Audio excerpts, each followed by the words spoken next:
It's Friday.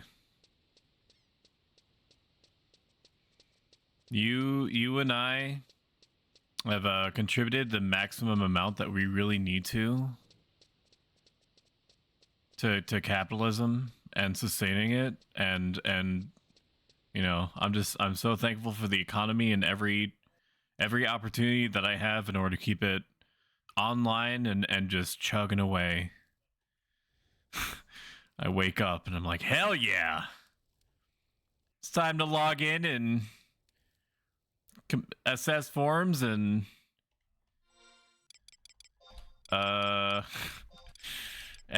just try not to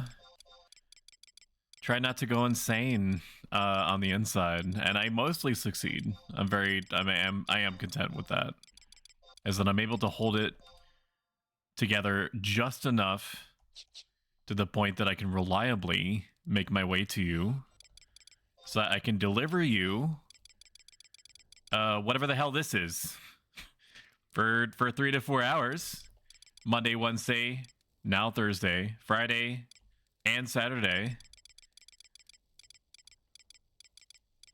Yeah. Sometimes more than 4 hours if I'm feeling particularly spicy, but I think that 4 hours is like a good cutoff for anyone.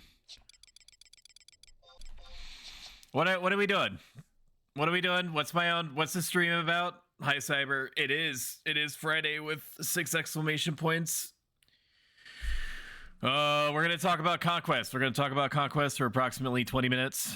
What it is, why you should care if you're a new player or perhaps not even a new player. What it does for you. And then we're going to attempt to segue into a party with Mr. Jukebox Hero, who I will shout out in chat. Shout out Jukebox Hero. That's the plan anyway. I'll be a summoner. He'll be a Dark Knight. We'll find 4 other individuals to form some kind of wolf pack to hunt flora and fauna for hours. Just like we all enjoy doing so much in our favorite MMORPG that's old enough to drink and vote. I'm signing it up. I just made like, I don't know, 9-10 mushroom stews. I'm dripped out. We got Bastock representing, or Bastuke, if you would prefer the intro narrator's parlance. Even though it comes from the same company that calls Titus from Final Fantasy X Titus. I'm sorry, bro. I ain't calling him Titus.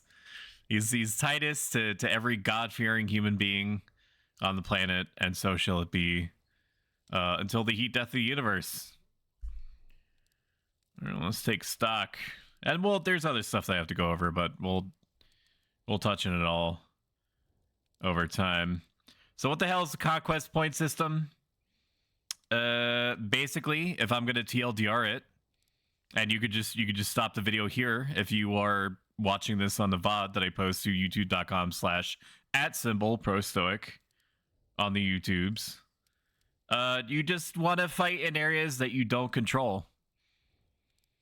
Your cities will flip control of zones over time, depending on how much is fought in them, how many people from your nation win, how often beastmen die versus you dying to beastmen, or just monsters in general. You dying in zones in general is what I'm describing. How often the people from other nations are not dying and successfully killing things in relation to your population. I'm gonna be honest with you. I don't really know the ones and zeros that are going on in the background. All I can give you is vague approximates. So if you are that one guy that's like, actually it works specifically like this is a calculation, I am going to drive you insane by the time that I'm done talking. Okay, so I need you for your own mental health to go do literally anything else until this part of the VOD is over. Hello, VGFX. I hope that you're doing great. Let's see. So Conquest points, what are they? Let's turn off HXUY so that you can see the little tally that you have at the bottom right. Player bar, I don't know, yeah. Nope, that's not it. Party list. Enabled. No, thank you. And we're going to go outside. Actually, I should be able to see it in here, shouldn't I? Yeah, so at the very bottom right of your screen, if you really, really squint and you zoom in, we have 34,000 conquest points. Conquest points can be used to buy things at gate guards outside of your local, you know, at the gate zone exits of your cities. Or I think that you can also buy things from gate guards that are inside of your embassies in each of the starter cities and in Juno, but you can also buy them from gate guards in Juno themselves. You will not be able to purchase anything from the gate guards of nations that are not associated with yours. They will look at you funny and probably whisper that you're both stupid and stupid looking behind your back in RP. So I would just like not even try. They won't even give you Signet, the assholes. You have to go inside your own embassy in order to get those services. So conquest points can be used to buy things at gate guards, own nation gate guards at own embassies and other starting cities. Juno has its own gate guards, which we're on our way to. You get more things available to you to buy as you rank up in your own town's vanilla missions. And sometimes those said things are restricted depending on what your rank is that I just described and whether your city, your nation rather, is in first, second, or third.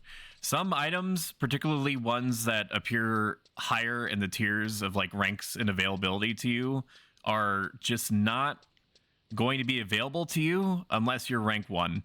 For example, the very fancy drip that I'm wearing right now, the Aicton and the Republican Signet staff, are only available to you if you're rank 10 and if you're I almost said party, if your nation is in first. Okay. Higher rank also has the benefit of giving you a longer Signet duration.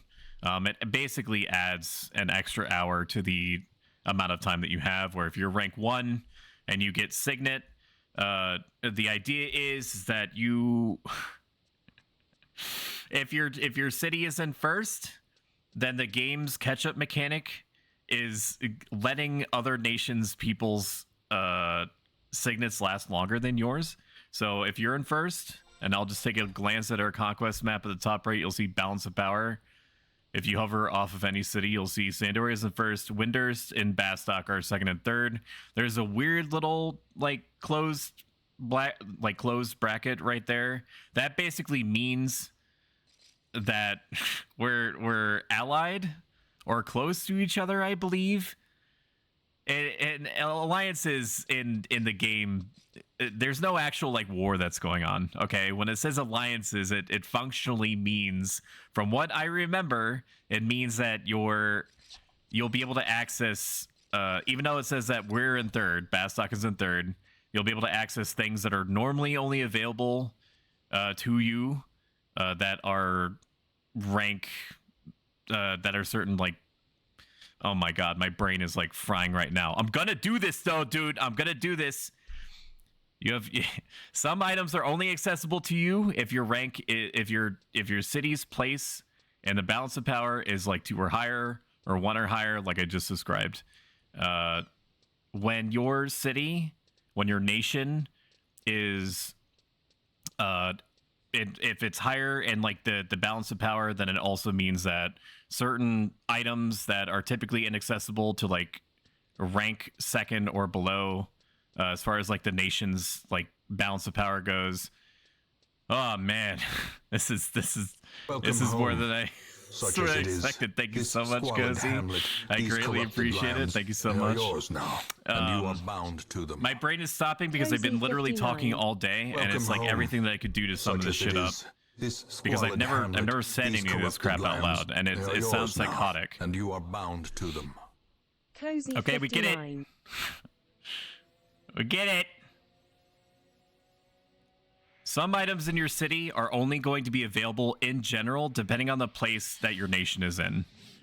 A really big example of that is cornets. So something that people do in order to increase their fame, and fame is a whole different subject, in a place called Windurst in order to get access to certain quests that typically aren't available if you're not quote-unquote well-known. Hi, Cozy. Good. I'm sorry I'm delivering it to you in like a basically word salad type fashion. This is mostly unscripted. All I have to my side is a series of bullet points and me just rifling off information as soon as it comes to mind, loosely associated with those bullet points. So coordinates typically only available in, you either farm them off of mobs like monsters, and it's awful. That's an awful process. Don't do that. Just wait until Bastock is rank 2 or higher, I believe. I can literally check right now. You can look on the wiki. The wiki is always going to be your best friend. Coordinates, classic. Let's see. You can only buy them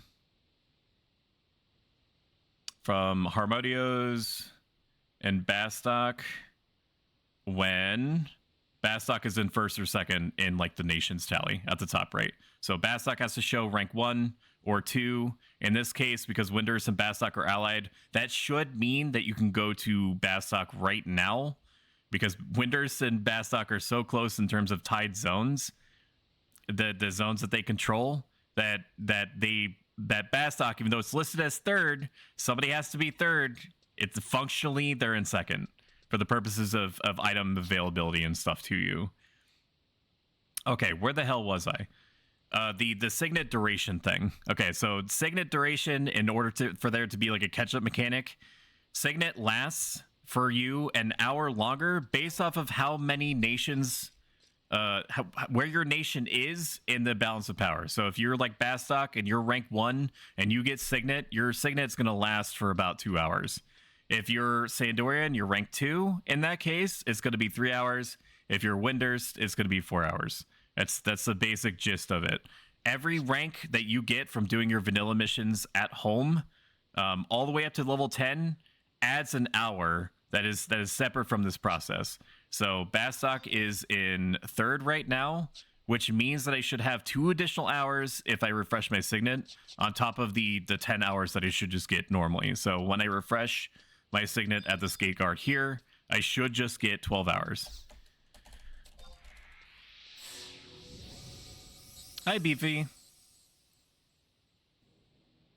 Okay, bam. So if you can extremely squint or get your magnifying glass or whatever it is that you need to do in order to tell what I'm talking about, or actually you might not even be able to see it. You can see the very bottom of it, dude. It's because I have all these very cool overlay elements plastered the fuck all over everything. At the top left, you can see a 12. That's the signet duration. Okay, I'm just showing you where to look. It's up there. It do be up there and whatnot. You gain more conquest points by killing things that are at least easy prey or higher in areas that your nation does not control. You gain lesser conquest points. So, for example, if you were to try to be a party lead, you want to be the change that you see in the world, because people can't be fucked to make their own parties. They just wait for hours and hours and hours, and they're like, this game is stupid. Nobody is inviting me. Sometimes you have to be the change. So let's say that you want to go to everyone's favorite place in the whole world, Valkyrim Dunes. You're level 11. You're feeling spicy, knees weak, mom spaghetti, and you're going out there and you're Bastoken and you're about to fuck shit up. That's great for you. If you're level like 10 to probably 19 or 20, probably not 20, but 19, 10 to 19, and you go here, you are doing exactly what you would want to do. Because you get so many more, I don't know the ratio, but you get so many more conquest points per kill if you're fighting in an area that your nation does not control. Vice versa is the case. If this was controlled by Bastock, you would get a pretty pitiful amount, basically just enough to pay your conquest points bills in the form of enough money to get your XP ring recharged when needed. All right, I'm going to take a look at chat real quick. Feels organic, man, all good. Somebody showed me how to get Pumpkinhead, so I'm living life. Did that nation start already? I make the party if I'm comfortable with where to make the party, like I know the spots. Yeah, and so much of this game is obscured from the player, which is great for bonding through mutual suffering, but is horrible if you're a new player and you're trying to figure out what the fuck you're looking at or where to go or what to do. All right. So there are so many spots, so many more spots than what's listed in like the XP camps section of the Horizon Wiki. It's just that there are certain spots that are known to be effective, and it's easier to go with the devil you know than to try to experiment. I've done experimentation. Sometimes it's amazing. I'm pretty proud that I found a camp where I could kill those ivory lizards that can drop you the required item that you need in order to get the teleport Yote scroll quest going. I knew about that shit. I paved that. I paved the way for that, even though I was the one that uploaded the information onto the XP camp. I'm just glad that somebody put it on there, because I would go there like clockwork, basically around like 28, 29 or something. Let's see here. So you gain more conquest points and vice versa by fighting in areas that you don't control, and you get less when you fight in areas that you do control. You gain 5% more experience for you fighting in areas where your nation does not control the area.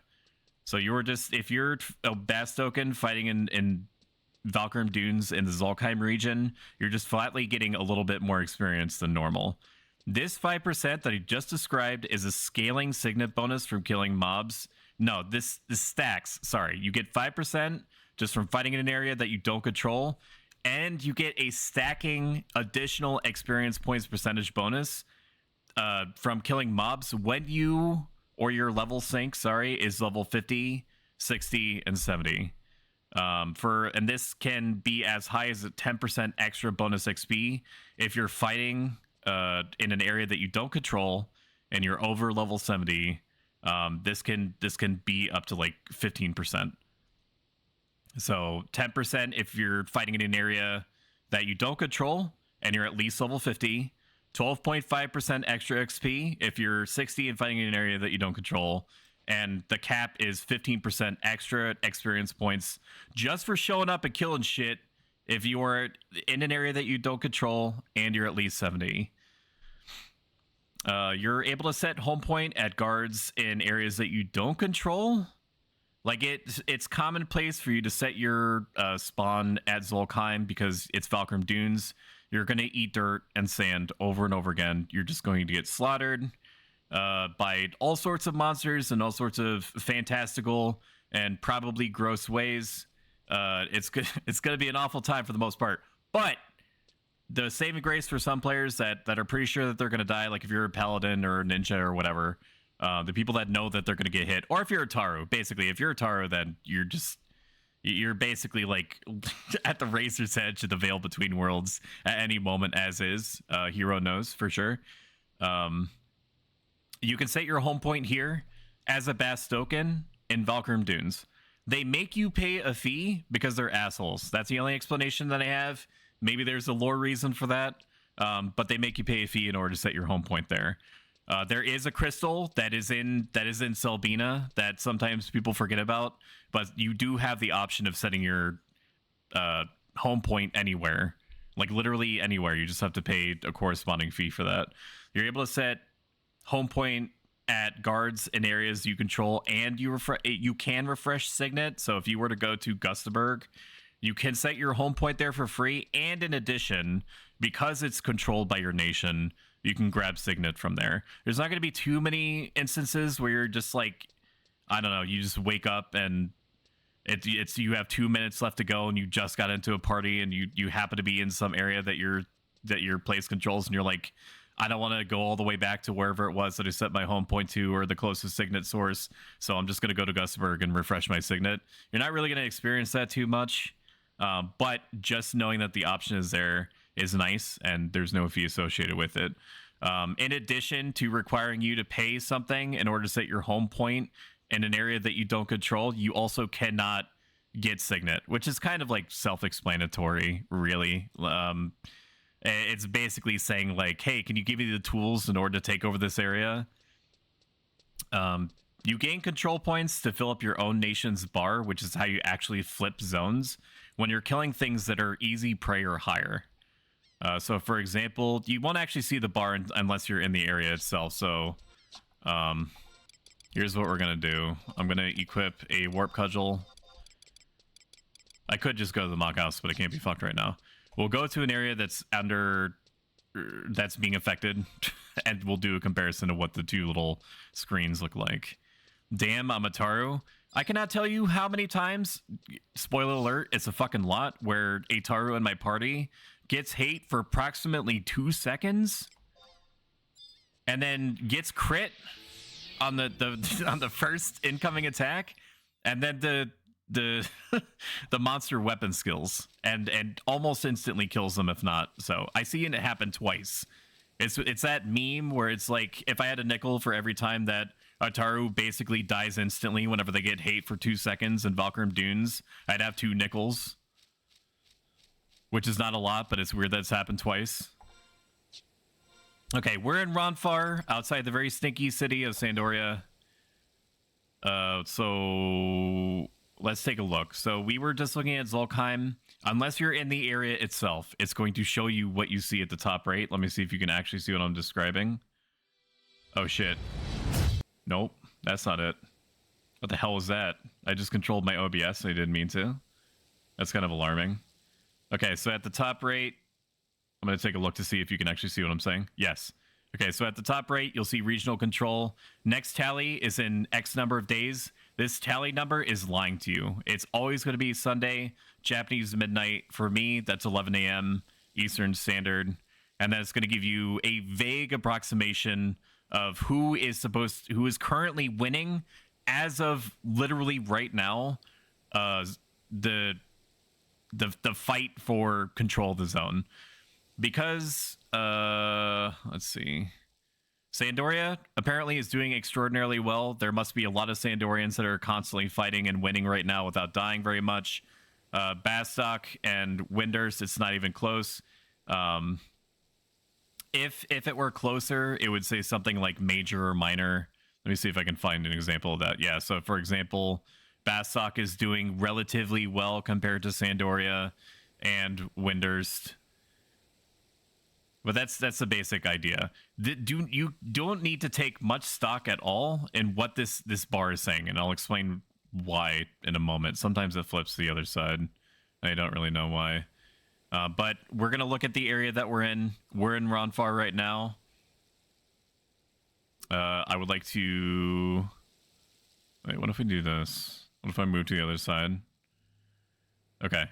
So when you're in the area, it's going to show you an actual bar representing each of the nations and their progress.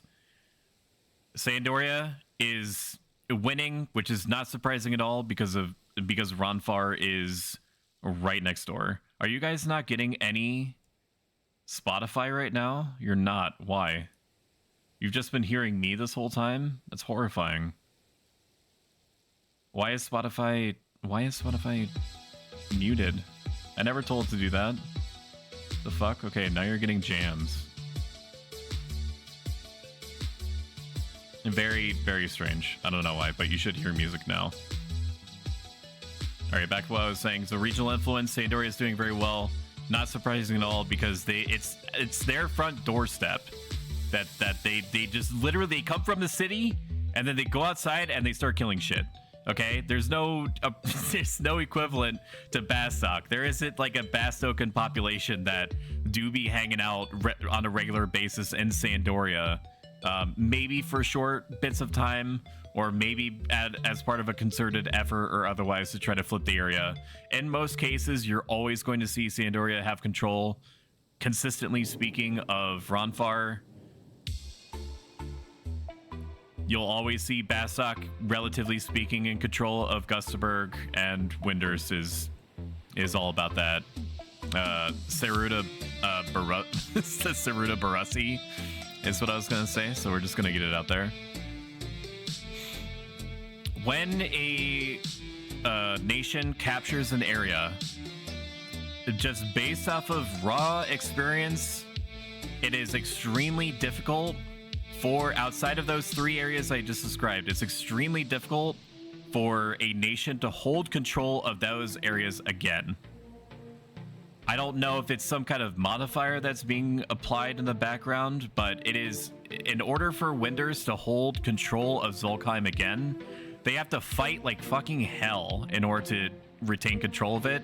Probably 2 to 3 times harder and more regularly, giggity, than they were to even get control over the area to begin with. Let's see. Yeah, seems really accelerated for areas that you don't control. Like when you're fighting conversely in an area that you don't control, your contributions to that bar increasing seems to be more significant. The only time that you'll ever really see, like I mentioned, these areas flip is if it's part of like a concerted effort to flip it. And these bars swing literally all the time. You'll almost, and it varies with the difficulty of the area too. So for example, it's very rare to see Tabnasia, this area that's in like the Chains of Promethea expansion zones, to seeing it ever flip to any particular party. Like it takes a lot of effort over a long period of time, typically significantly right before zone of control flipping is supposed to happen. Like there has to be a party that's ready to go and fighting in the area and killing shit constantly. That's easy prayer or higher in this area in order to get it to actually flip. So it's not unusual. Like if, for example, Bastok was trying to get control of Lee Talor for some reason, there are people that are out there that will set up parties for the express purpose not getting experience points. They're just coming out here in order to try to get control because maybe they like the stuff that the that the regional vendor specific shops sell that are tied to Lee Talor. Other than you getting more conquest points from fighting in areas that you control and getting access to items that you wouldn't have available otherwise based off of your rank and the place of your nation in the grand scheme of things, it's because you get access from having control over these areas to certain items that are tied to things called regional vendors that will only ever sell those things if somebody has control of the areas that they're associated with. You can go on the wiki, classic FFXI wiki. They have all the different regional vendors that are on there in case you're curious. There's, in most cases, there's going to be a vendor in one of the cities that sells the things. So like just because you're Bastoken, you can't go to Winders, and somewhere in Winders there's somebody that is selling the produce or whatever you want to call it that is associated with Valkyrim Dunes. I'm almost done, Hero. I promise. Apparently this is taking a little bit longer than I expected. If players die too much in general, the area will go to Beastman instead, in which case there's no regional vendor that's associated with it at all. Like nobody sells anything anywhere tied to the zone. You can't set your spawn there.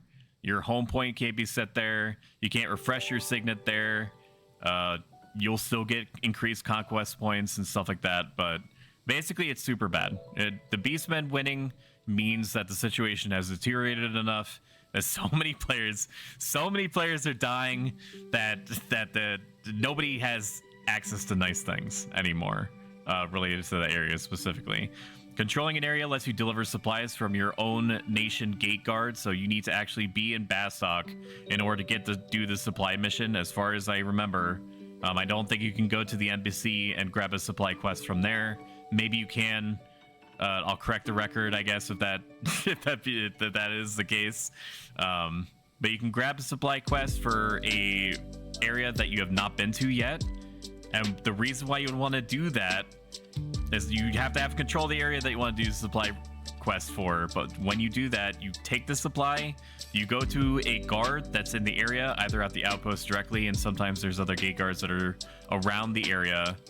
And you take the supplies over to them, you talk to them once, they acknowledge that you delivered supplies, you'll get a really shitty number of conquest points, but most importantly, you'll unlock outpost teleport warping, and there's an outpost teleport NPC that you can find on the wiki that you can talk to when you're a minimum level in order to go to the place that you're trying to go to easily teleport there. And get sent back to your home city from said outpost teleporters.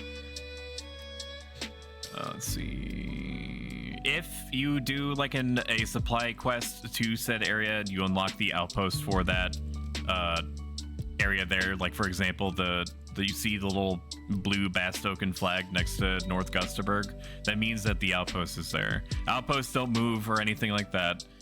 When you lose control of an area, say like Winders, you know, really pulled it together and took control of Gustaberg, you can still use the outpost teleporter to go over there. It's just if you're using the outpost teleporter from your home city, there's like an increased expense for doing so. Or if you're trying to use the use the outpost guard that's there in order to warp back to your home city, it costs more. It's the same type of like fee structure that I described before. So control points swing wildly all the way up to being calculated at Japanese midnight on Sundays. So if you're trying to capture the area, groups will typically start killing a massive number of monsters right up to the time that the conquest tally happens. And this is more of an obscure thing, and I'm almost done going on this crazy tirade that I'm on right now, I promise. Control points can be gained by donating equipment, like equipment that you're not using anymore or equipment that you buy to outpost NPCs. Not everyone knows this because it's hard enough to get money in the game, and it's a really obscure system. It's not like you have to donate a fucking metric F ton of, I don't know why I just veiled over me saying F. I said fucking and then I tried to veil the F word. I don't know what's going on, man. I can't decide. I can't put a pin in it whether this is supposed to be like it's like a Christian Minecraft server or what the hell it is that I'm approaching with. But you can't donate equipment. It just takes a whole lot. It's unclear if having higher level equipment matters. I think it has something to do with the perceived gil worth of selling. Like if you go to a shop and you're going to sell your pantyhose +1 and it was going to give you 1,000 gil if you sold that item, and then you went up there and you were like, I would like to sell my leather catsuit, and it's only going to give you like 100 gil instead, the pantyhose +1 is going to give you more control points than the leather catsuit would. How many? I don't know. It's just a bar. You don't get any like, oh, thank you for donating. You just got 100 control points for your nation in furtherance of the zone. You know, then he pulls a little firework out, and then you both feel good about that because you get the dopamine source from the firework going off and from seeing a number. No, he just says thank you for your donation. This should help the cause or something to that effect. From what I understand, it takes a lot of equipment to do this. It's only really viable if you're like a millionaire or a multi-millionaire and you very badly want and control of an area for something. Like, I don't know, like what's an example? Like you want you're basically like on the it's 10:59 EST on a Sunday, and you're like, I have 10,000 pieces of equipment, and I really want the bow greens that you can only have access to from buying from the regional vendor that's associated with Foreign Gotti. So I'm just gonna dump everything into the outpost there and let her rip. You could be the guy in that case, in that freak circumstance. Almost never worth it. Most people don't do that. I've heard some people do it. Most people, if they really care about swinging control of a zone, will just get together a normal looking party, probably find something that is easy prey to them, and just kill those things all the way up to the time that the tally is going to happen, and that's typically enough to swing it. Let's see. So some equipment, it'll always state it, will give you bonuses if you're fighting in areas that you don't control, or that you do or don't control. So there's, like, for example, if I go into my wardrobe and I try to find the mean piece of equipment that I bought, thinking that I would eventually have access to it. I gotta make sure that you can see this. This gold musketeer's ring is a horizon added thing. It only does something if I'm in an area that is controlled by Bastok. It literally, it does nothing else. It's a ring. All races can equip it. I can only equip it if I'm level 60 or above, but it only gives me 4 defense, 3 vitality, and 5 accuracy if I'm in a Bastok controlled area. If I'm anywhere else, it does fuck all. items, I don't think I have anything on me right now that shows this, but there's also items that say outside of your own nation's control. That means literally anywhere that is not your own nation. It'll be active if you're in Juno. It'll be active when the Horizon devs release Treasures of Ottergon, and you're in the besieged areas and you're fighting for your dang life in West Ottergon against, you know, the sexy snake ladies that come out of the Arapago Islands. Even though it doesn't make sense, because the conquest system does not extend to the Empire of Ottergon. They don't recognize these proxy wars that are happening to the west. You can have something that is giving you like 5 extra MP if you're in an area outside your own nation's control in Western Ottergon or Halvung territory or Arapago Islands, because you're still technically outside of your nation's control. It's why some items that have that description are so popular and sought out. There's like this cape that I've been wanting for a very long time, and I had it on the private server Eden, and I don't have it here, that gives you it lessens the amount of magic damage that you take any type of damage source that you take. I think I have to look it up on something like that. If you're in any area outside of your control. Let's take a look down here. Didn't know some of this stuff. Very nice, informative. Good. I'm glad. If you are a new person in general and you've liked whatever has come out of my mouth in these last 30 plus minutes, make sure that you mash that follow button. I am full of information, and I am happy to just kind of like word salad you at any time that seems best. There's not too much more here. Conquest points could be used to refresh your experience points bonus ring. You get a free voucher for it if you complete this tutorial. That's more of an aside than anything. The last thing that I'm going to go on about is garrison events. If you don't know what a garrison event is, I do not blame you. It's one of those million things that the game does not tell you about. To some people, it's a super cool system that is very overlooked. To others, it's not really something that they seek out. And for the most part, the reason why you don't see or hear garrison events and either like callouts in cities, you don't see people saying like, hey, we need one more for garrison. You might see it like once every literal week or something like that. But it's because there's a crazy number of conditions that have to be satisfied for you to be able to do this specific event. You want to do this specific event if it becomes available to you because it gives you experience points boosting scrolls. Like you just eat the scroll and it gives you a blanket amount of experience just for participating. It gives you these things called mannequin parts, which some people care about, where you can combine all the mannequin parts together in order to get a mannequin, because it's a nice it's a cute thing to have in your mock house. And it drops unique equipment that you won't be able to get anywhere else other than garrison. The most forehead example that I can give you is Garrison Tunica set, if you want to look that up and see what the stats are. It's neat. It's a neat thing. Is it required in any way, shape, or form to do these garrison events? No. Would I be able to say reliably that people would do them more regularly or seek them out if they gave the same amount of worth, for lack of a better way of saying it, as something like Eco Warrior does every week? Maybe people would seek it out more often, but I'll finish it by explaining what garrison is. So garrison requires, let's go back to the region map, not besieged, my beloved. If you go back to the garrison map, you'll see balance of power at the top right. In order for you to be able to do the garrison event at all, your nation needs to be in first or second place.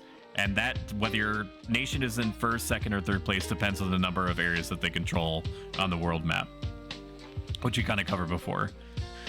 So let's say that we wanted to do, and I actually did this once. Let's say that we wanted to do the garrison event in Ronfar. Okay, there's no difference as in the garrison event. There's different like levels of garrison events, but I'm not going to go into that. I'm just going to give you the basic idea of it because it translates everywhere. Let's say that we wanted to do garrison event in Ronfar or Gustaberg or Surudabruda. So in order for you to be able to do it at all, your nation needs to be in first or second. We've already covered that. you need to have active control of whatever the area is that you're trying to do it in. So first and second place of your nation, and you have to have control, say, of like Gustaberg. So we're set on that. We're technically allied, which means that we're in the second place, even though it shows us as third. That little closed bracket means that we're allied, which effectively makes us in second. So we would, those two conditions are met. The third condition is that you need a special item that drops off of specific monsters at a low drop rate. So there are like level 18-ish Quadov that are in Palboro mines that drop this specific item, and the drop rate is not high. It helps if you have like a thief helping you out with their treasure hunter. So you have the item, you're in first or second place, and you have control of the area. Now you need to get a party together. So you can have up to a full alliance of 18 people, and you can start with a party. Like, so the fewer, what Garrison is a horde wave mode NPC defense event.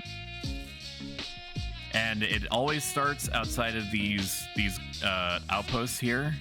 So pretend this is a Bastoke and guard for a second, all right? Say I had the item first or second, and we have control of the area.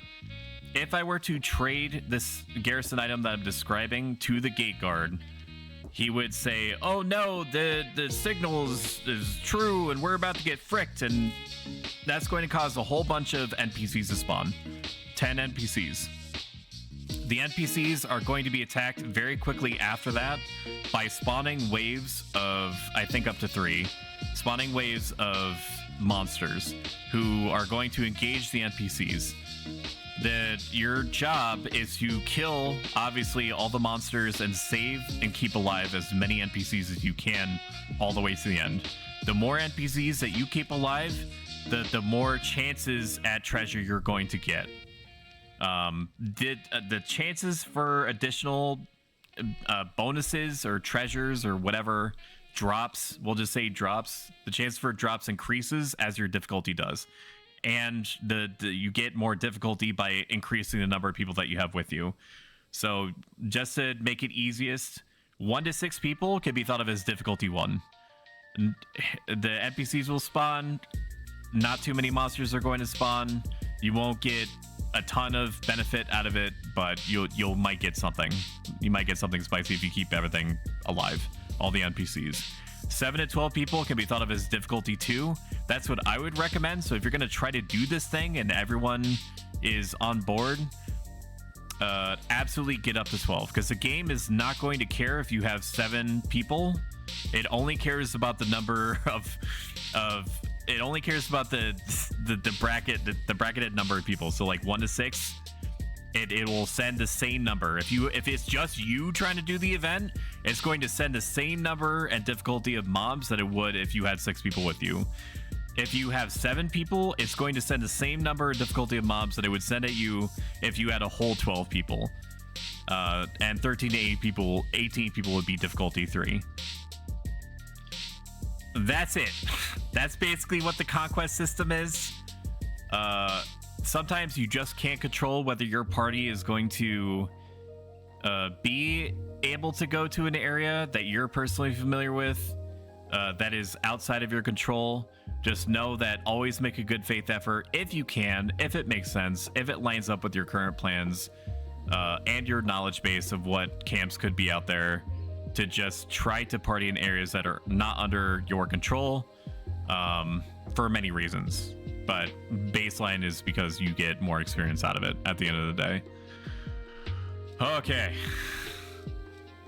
All right, let's go back to Juno. This ends the tutorialization part of the stream. Make sure you like and subscribe, baby. I'm gonna take a swig of my, what do I have here? My Ghost brand 0 sugar energy drink. Sour Patch Kids brand blue raspberry. So basically like a chemical cocktail of things that I really should not be putting into my system. And yet, as much as it begs me not to, I'm gonna continue doing it. I don't give a shit. Shut up, hero. Shut your mouth. Shut your fucking shut your sexy mouth. Or what are we doing? Are you inviting me or am I inviting you? What do you want to do?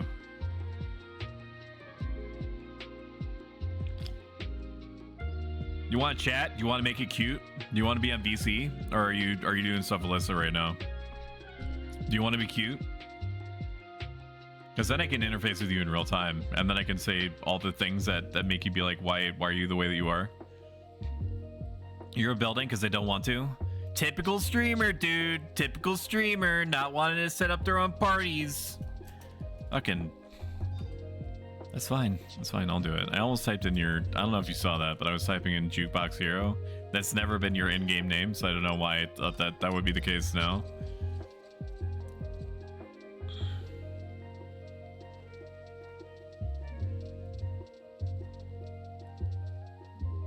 All right, so we can talk a little bit about party creation. I'm gonna set up like a actual tutorialization of my recommendations for your headspace going into making a party and considerations and all that stuff.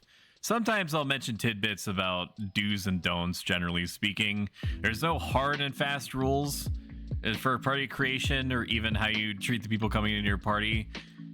Basically, as long as you have a camp in mind, I would recommend you scout that camp out ahead of time, especially if it's a conventionally popular one.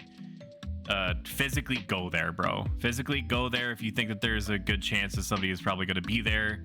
Like, I try to go to the Yoder Crystal, and I probably will this time too, all the time, and there is almost always, like, at least 50-60% of the time, which doesn't sound like always, almost always, but feels like it for sure, a beast burn party that do be out there killing all the corals that I'm looking for. So you don't necessarily need to physically go to the place. You can kind of cheat a little bit by doing a general /search word in the area. So /search, and then I could just type in, I should be able to type in Yoder.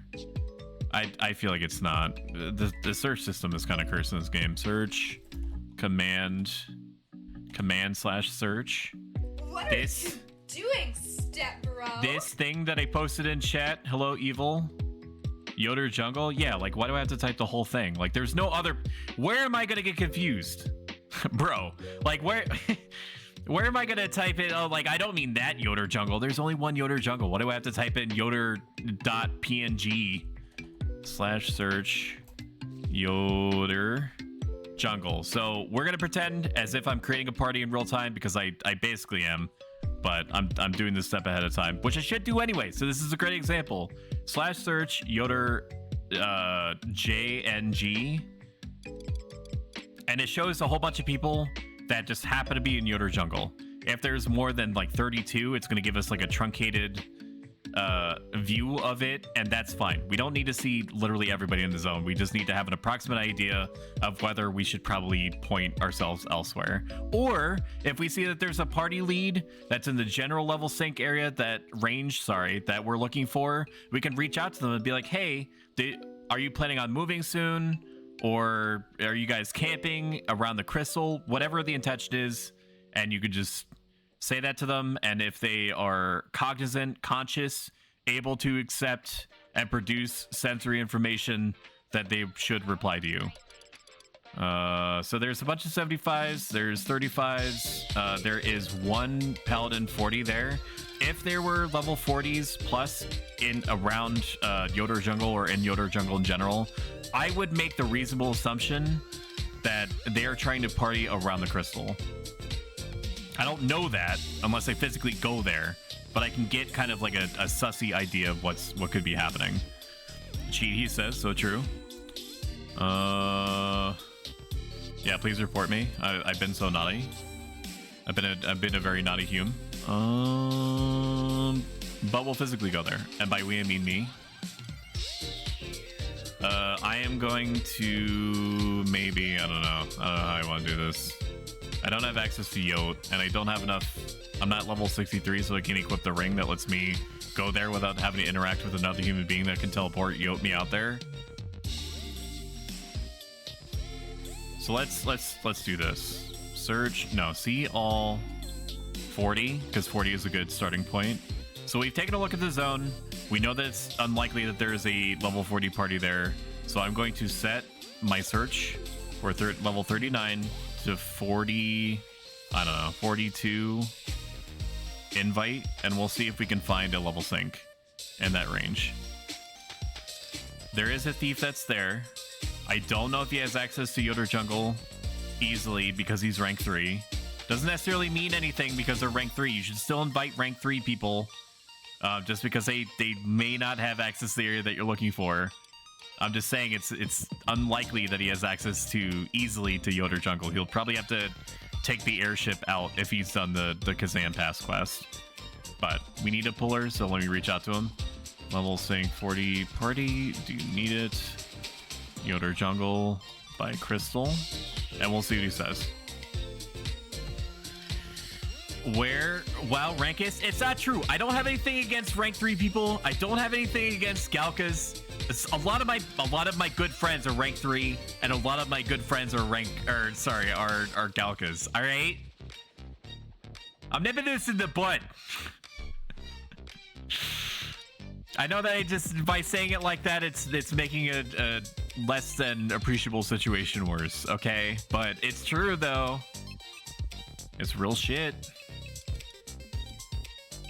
He is probably Omega AFK. Level sync 40 party. Do you need it? Yoder Jungle by Crystal.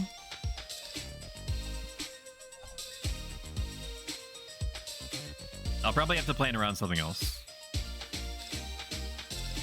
I cannot accept anything that is less than 34. Level 34. Okay, so we're gonna invite him.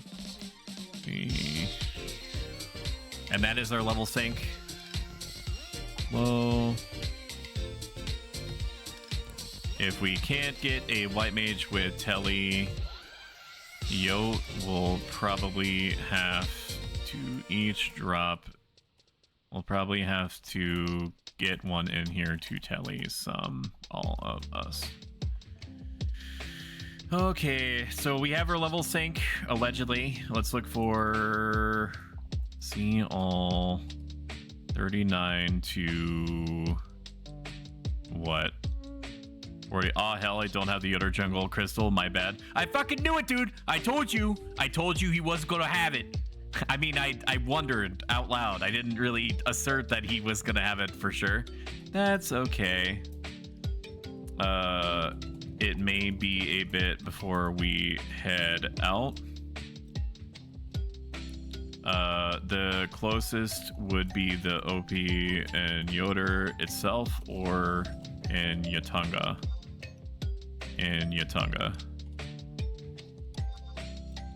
By virtue of him asking if there's an OP that's closer, I don't think he's going to have either OP, but I am answering his question nonetheless. Why don't we just OP? You can do that. It's just the camp is literally right outside the teleport Yo Crystal. So you can do it. Just like I could if I wanted to walk to my local Mennonite store that's less than a mile away from me. But am I gonna take the car every time? You fucking bet.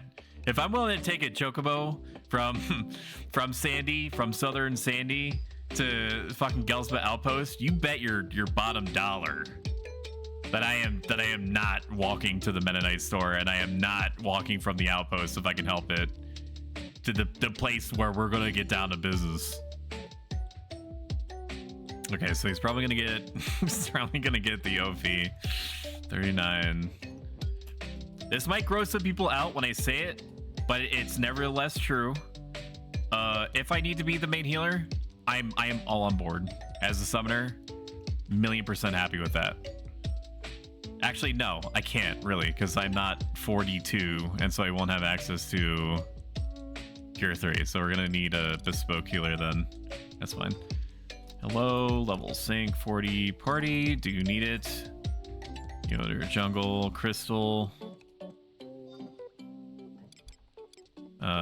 White Mage, hello, level sync 40 party. Do you need it? Yoder Jungle Crystal. Sounds good.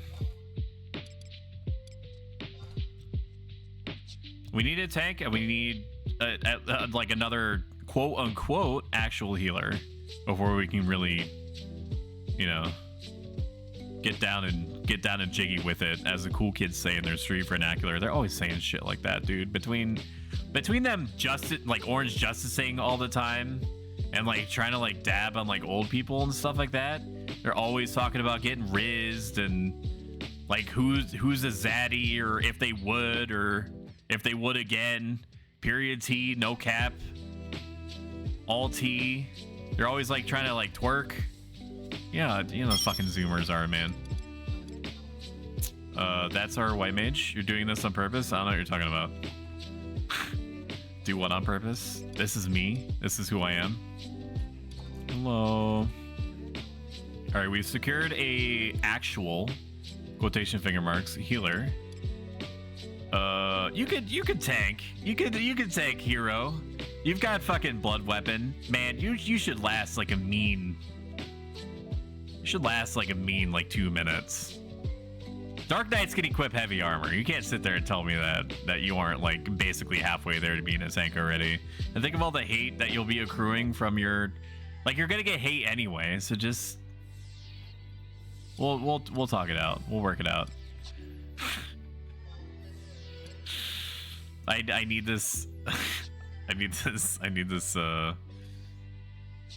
paladin. I need this paladin or a tank to be part of the process. We also need we need a puller of some description. And by that I mean literally anybody that's willing to pull would be sufficient. And Wolf does not have the requisite means in order to pull. Would you be willing to pull, hero? Would you be willing to be the guy that rescues me from the situation of having to wait for a thief that has basic access to areas that are suitable for their level?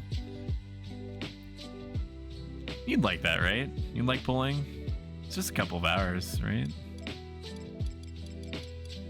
It's just, I'll have to get a ranged weapon. There we go. If you need me to give you like a loan with an extraordinarily high APR, that's fine. I can do that. I'd be happy to do business with you, man. I'd be happy to do your business all day long, in and out. Oh, we need somebody. We need somebody that can come in here, do the business. I don't need any damage dealers right now. Tanks I can see are AFK. Maybe a minute. Is there refresh in the party? Bard or red mage? There's not, no. I'm not gonna lie to him. These rank 10 motherfuckers, like, never mind that I'm rank 10, okay? Just forget that for a second. I don't have Skytis. I got my paladin to 75 just fine without any kind of red mage or bard support. But a lot of these rank 10s, you have like this skepticism going into the conversation that you're broaching about whether they want to play the video game. Whether you have like a red mage or a bard, they basically just want to sit there and hit provoke, which I get. Like, I get that. It's their time to do with what they will. Gonna pass for now, thanks though. This motherfucker, I'm gonna blacklist him. No problem, smiley face, I'm blacklisting him. I can't, dude. Zager. I don't know if that counts as witch hunting because I just said his name out loud. I apologize if that's the case. You do not need. I need to pull it back just a little bit. Okay. What's happening on screen is totally fine. It literally is just ones and zeros going on in the background. It can't hurt you. It can't bother you unless you invite these feelings to the situation. Okay, but fuck these. Why do you need one of your magic point numbers to go up very slightly faster in order to play the video game? I get it. He's a paladin, and being a 75 paladin myself, I understand that you basically flag, and then it's a weird situation, Twilight Zone-esque, if you don't get a invite within about 30 seconds. I acknowledge that. But you do not need a source of refresh in order to live your life. If he wants to sit there, that's fine. Does that mean necessarily that we have no tank? I mean, maybe I should have just lied to him. Maybe I should have just slashed Anon and then waited for him to get emotionally attached to the party and its hijinks.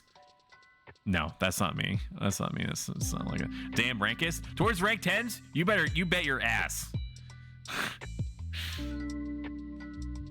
I would have like 50 nickels if I was to say how many times would I have a nickel for every time that a rank 10 of some description was like no bard, no red mage, no thanks. I honestly should have told him to put in his search comment that he'll only accept parties with a red mage or a bard in it, so at least he wouldn't waste anybody else's time. But I've committed to this reality that I've created for myself. He was not rude to me. Let me preface that, chat. He was not rude to me, and everybody can play the video game how he wants, but fuck that guy. I'm kidding. Hi, Stoic. Summoner gets refreshed. They do, but at 47. We're not 47 yet. The one paladin refused party because we had no red mage or bard. Just very cool.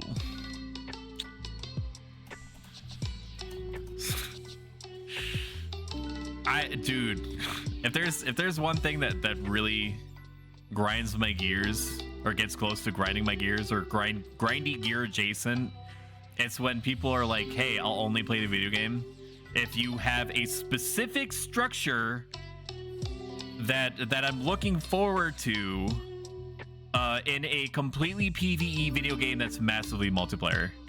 I need you to construct for me a reality matching my intentions, and if you don't do that, then you're wasting my time. It is a weird headspace. I understand it, I just hate it. All right, stop etching. Let's refresh the list. Wouldn't it be funny? Hello, level sync 40 party. Do you need it? Yoder jungle. Let's see if we can get this bard in the party and then not invite the paladin. That way we can basically be like the Batman or the Deadpool of party leading creation. I'm not going to invite the... Yes, he said yes. Congratulations. I'm not going to invite him. I'm not going to do it. Does that make me petty? Absolutely.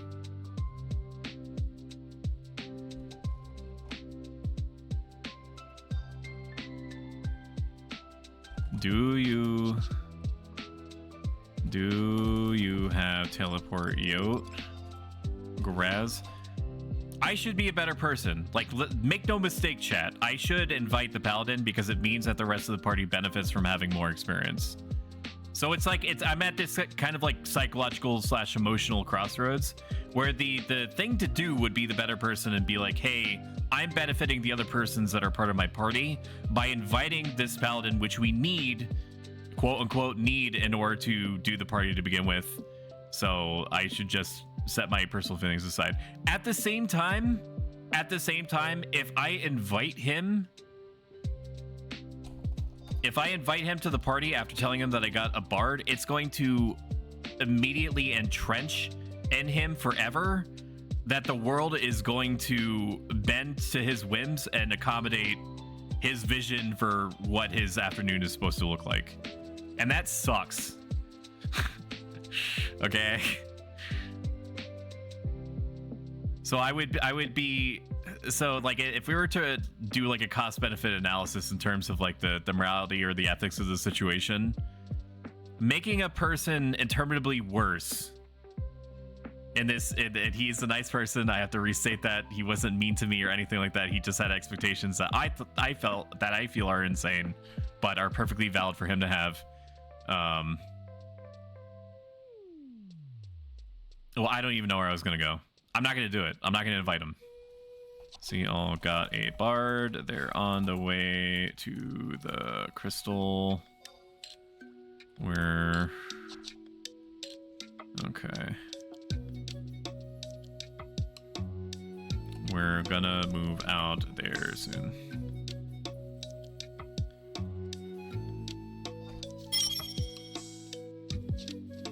See all Marcarino.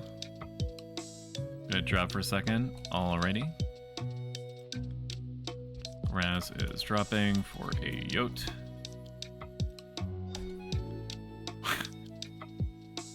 I love where this toxic attitude is going. It's amazing. Elle would be proud. No, I'm better. I'm not. She's infected my brain a little bit, but I am at least a little bit in control still. We'll be heading to our already there. Just getting some last minute things together. See all 39 to 48 invite. I don't know.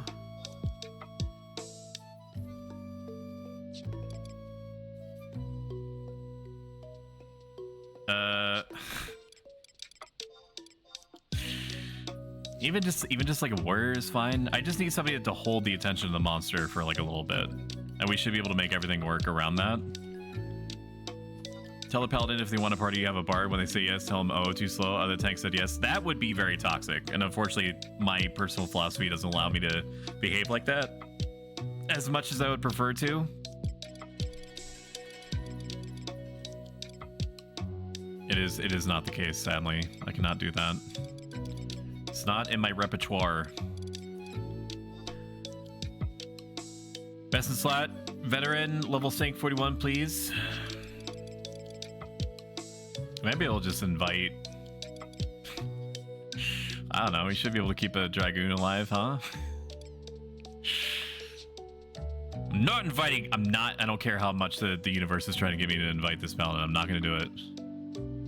Draw the line in the sand. It's not toxic. It's karma. It's karma enough that I'm not inviting him when I literally have a bard, and like I could meet his demands right now. Me acting this way is karma. If he had said something to the effect of, I apologize, I didn't update my search comment. I only have so much time to play. If you get a bard or red mage, let me know. Otherwise, I might just call it a night. Something to that effect. We'd have to see 40 to see all grass. Okay. The tank that only tank is not up to partying in that area, so holding for tank to appear. Okay. Hell yeah. Passing lead to Cal so I can get tellied over to change leader to Callium. Drop party. Yell teleport Yote. Can I have it? Money, you can have this. And then we wait for the ping, which should happen any moment now. I have been pinged. They should be by the crystal over here. Nope, they were in the middle of the auction house area. Let me find you. Where are you at? There you are. He's trying to find me. We're passing each other. We're two people in the middle of Walmart trying to find each other and constantly missing each other in the aisle. Where you at? Stop moving! I'm trying to teleport. Yes, hello.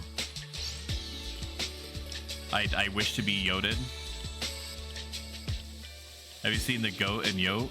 I'm gonna give him 2,000 for that. I'm good, thanks. This guy is yoted. I still think that instead of us saying poggers, because we're Final Fantasy 11 appreciators, we should say moggers instead. Or mogs. Has anybody made like the pog face, but with a mog instead? A moogle? rather. If not, they should. And if anyone is an animator, they should get on that. Take care. Thank you.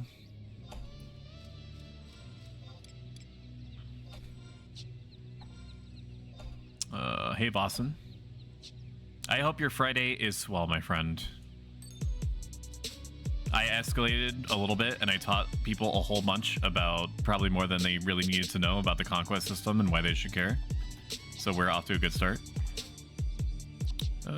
See all. If you could pass change or party lead back to me when you have a chance. Cal-chan, there you go. You don't mind if I call you Cal-chan, do you? Or like Cal-senpai? See all 48 inv. What if we just invite another bard? We invite another bard and then we don't. Okay, so the paladin was picked up already, or you stopped looking. What if we invite the samurai? Samurai has third eye. There's a chance. Teleport yacht. Sorry. Hello, level sync 40 party. Do you need it? Samurai can. Square Enix said that Samurai and Square Enix and Brady Games said that Samurai can be tanks. Do you need it? Camp is yacht crystal. You may need to tank if means anything. There is an extreme lack of tanks at the moment. Let's reactivate HXUI so I can tell at a glance what's happening with my party. AC and attack is always good.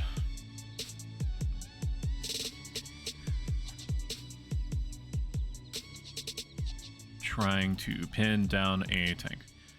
Hi Tierna, bye Tierna. I hope that your stream looked like it did pretty good last time. I know that you're literally lurking, so you're probably already asleep for the 10 seconds that you've been cognizant. But it looks like you had a pretty good time. You are a national treasure and you deserve all the happiness in the world. So I hope that your stream was as good as it seemed. We got assure that the samurai is willing to tank. That's fucking teamwork! Hell yeah, dude. Slow down, I'm gonna spurt. Sorry. Oh, baby, a triple! Oh, yeah! The One Piece is real! Sweet. Let me know when you're in area. When you're here. There's an extreme lack of tanks. A Sam is willing to tank, not preferred. But Brady Games Guide from 2004 says they can do it. So who am I to say? And if it does not work, we will cross that bridge. This bard is already thinking to themselves, I could literally just I could just disband right now. I could just disband right now and get a party within about 2 seconds.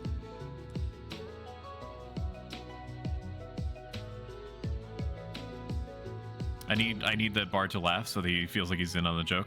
Guys are made to be followed blindly. Hell yeah, brother. He's on board, dude. Sloppy. 5 points! Oh, my God! Damn, son, where'd you find this? Hell yeah, dude. Let's go. Moggers.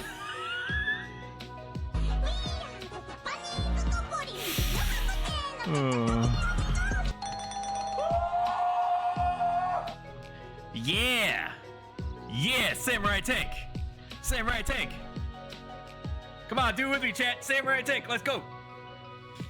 Faster kills means taking less damage. This guy... this guy knows. Yes!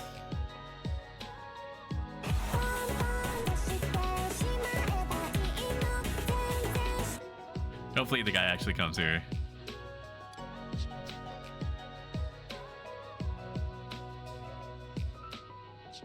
I need him to appear.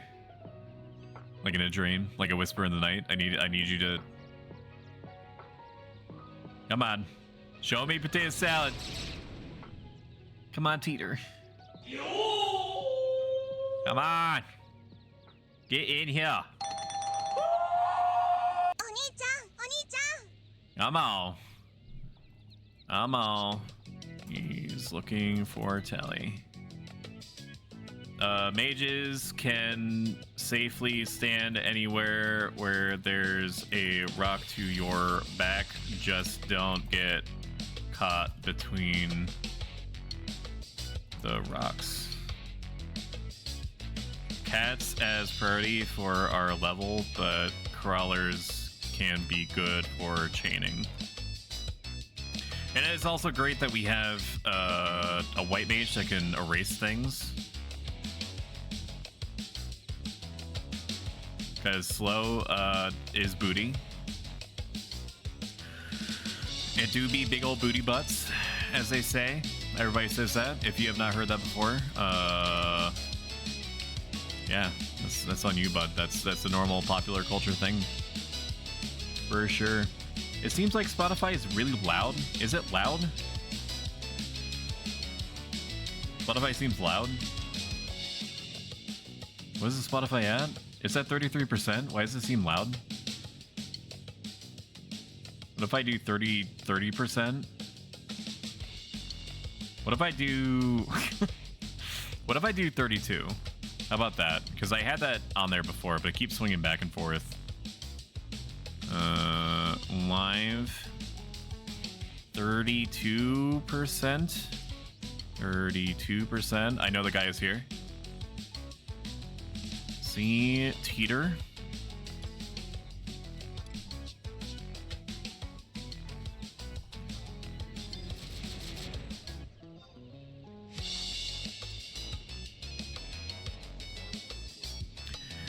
The cats have a line of sight silence move.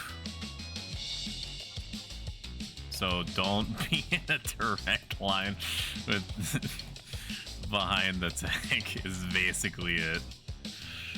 Hello.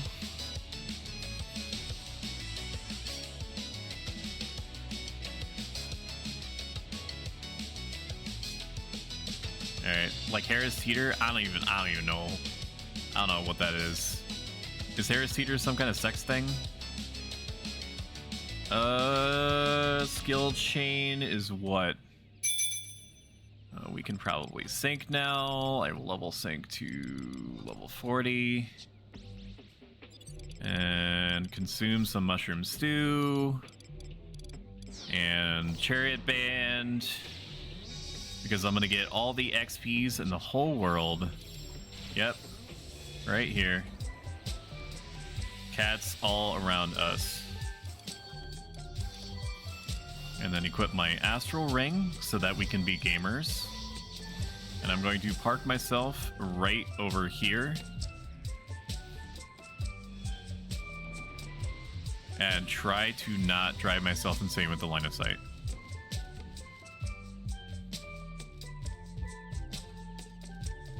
All right, time to be gamers, chat. Let's browse. Let's do some calculations. So, what is it? What are we at? 40. 40. Summoner. No, not summoner. Fucking samurai. Great katana. That's what they're equipping. Callium is level 40. They're already pulling. I'm coping. I'm seething. Just fucking. Let's get Fenrir out. That's a safe bet. Callium's already dying. It's been 2 seconds. I need to remember how to play the game. Don't mind if I do. Go get him, Fenrir. Go be the change that you want to see in the world.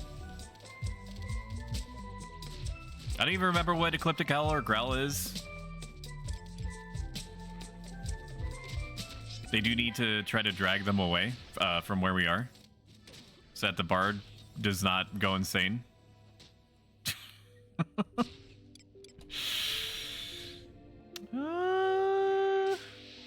All right, then we'll exclude all the weapon skills because we don't need to know any of that.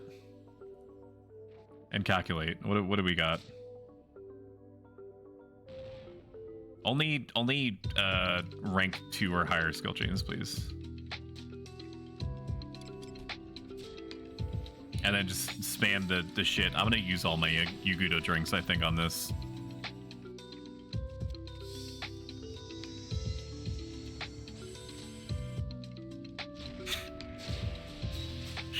It's a little spicy. It's a little spicy, for sure. But we're still in the honeymoon period. There's gonna be that guy in the chat that's like, "Hey, you probably should have just, you know, done the thing." Punch makes something. Crescent Fang.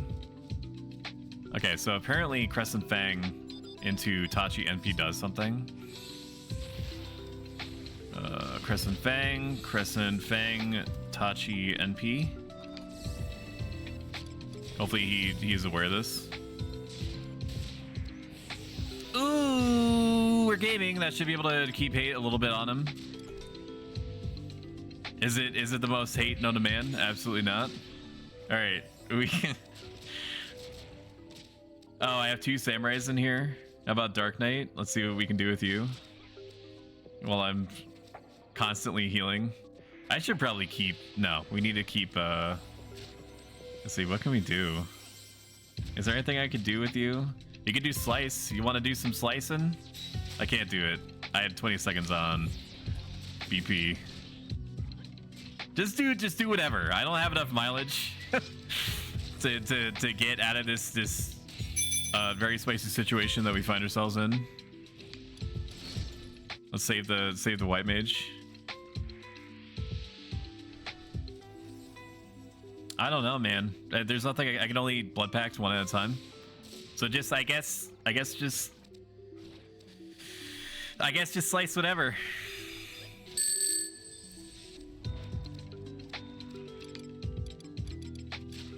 This bard clearly thinks that they could just chain pull. That is not the case. They can keep it asleep indefinitely, so I do have to be aware of that. Try to stay near me, Graz, so the bard can MP buff us.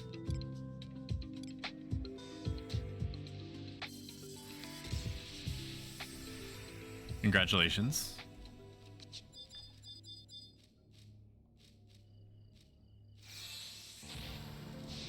Okay, it's a spicy situation. Some non-preferred items here. We'll throw Carbuncle at him. That's fine. We'll throw Carbuncle out.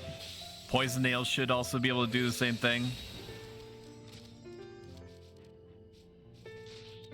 Poison Nails, Tachi, NP. Okay, good. All right, he jumped the gun a little bit, but that's okay. With my Carby mitts and my Yag drink. Sorry. With my Yag drink and the Ballad, I'm gonna be recovering MP, even though I have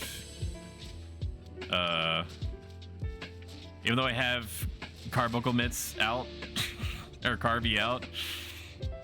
It seems like I shouldn't be able to get MP, but you know, it do be like that sometimes. That's for sure.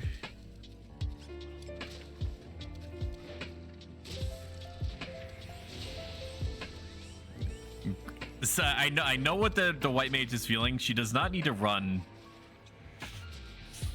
every time. She's okay, even though it's a scary situation for her.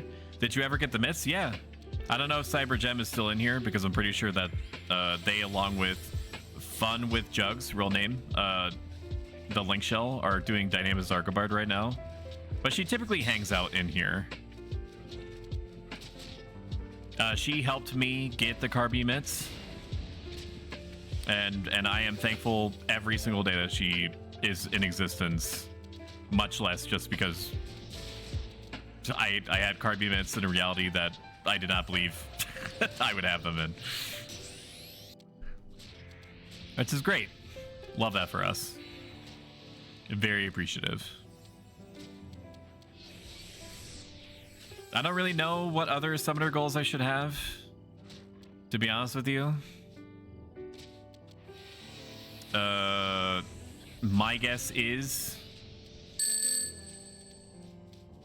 Well, Evoker Ring is obvious because that shaves off another per tick expense of having your shit out, right? Okay, Chaotic Eye is not bad. Out of all the things that he could have chosen, pretty good. We're just gonna try to keep him on life support. Just to try to keep him on life support. Chaotic Eye, another roll, pretty good. Okay, now we should probably rest a little bit. We should probably try to rest a little bit. It's a little spicy. A little spicy. We got there, but it's a little spicy. The austere body, I have the austere mitts, body piece, and head piece. And what else do we have? Austere. I have the hat, the feet, the hands, and the body. The pants, for some reason, don't shave off any blood pack delay time, so I didn't bother with that. I also have a vermi cloak that I spent more than I preferred for, but I do have that for times when I don't have my little babies out, my Pokemon. So like really long form, like the Evoker's Ring is the next most obvious get, and I can get that reliably. It just means that I have to go around and kill all the avatars another time, a third time. That's okay. That should not be a problem whatsoever. The Yin Yang robe or the Yin Yang robe or the Penance robe is like a really long shot thing, and in order for me to get those, to try to really seek them out and devote real mental mileage to that, I would have to be loving Summoner by the time that matters. I'm enjoying Summoner. Am I loving Summoner to the point that I'm like, yeah, I'm gonna try to farm the shit out of this for weeks? No. The only way that I feel that way about anything is Blue Mage, and unfortunately, I do not know if that is near on the horizon. Wink. I hope so. I'm literally just waiting for Blue Mage to come out. That's what me summoning is, just like a neat thing. It's a neat thing for me, and I'm enjoying it for what it is.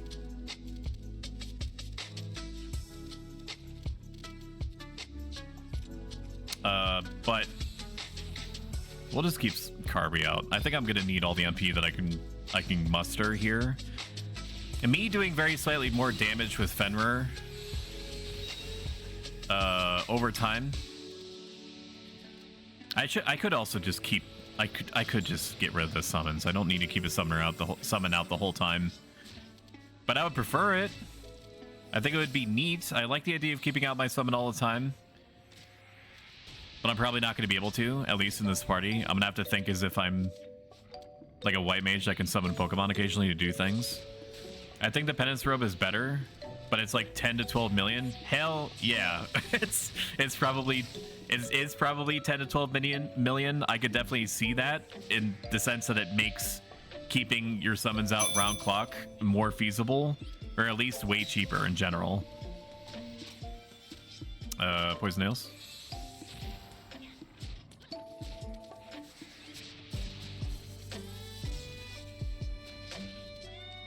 That's fine. You should be able to, I don't know, slice, maybe? Slice Tachi NP? No, Tachi NP slice will do it, but that'll push it onto you. And that'll probably be bad.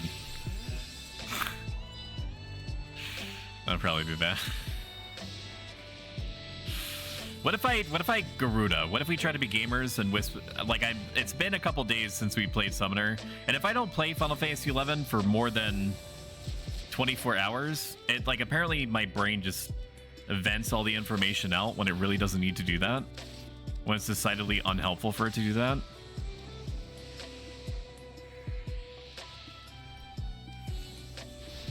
This Galka is RP walking.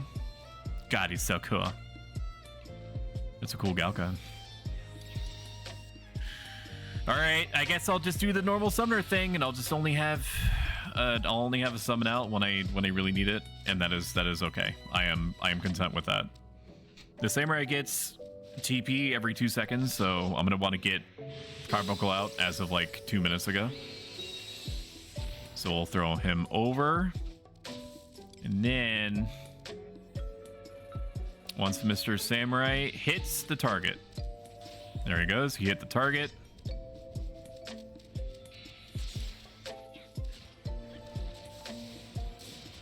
He's so angry at you.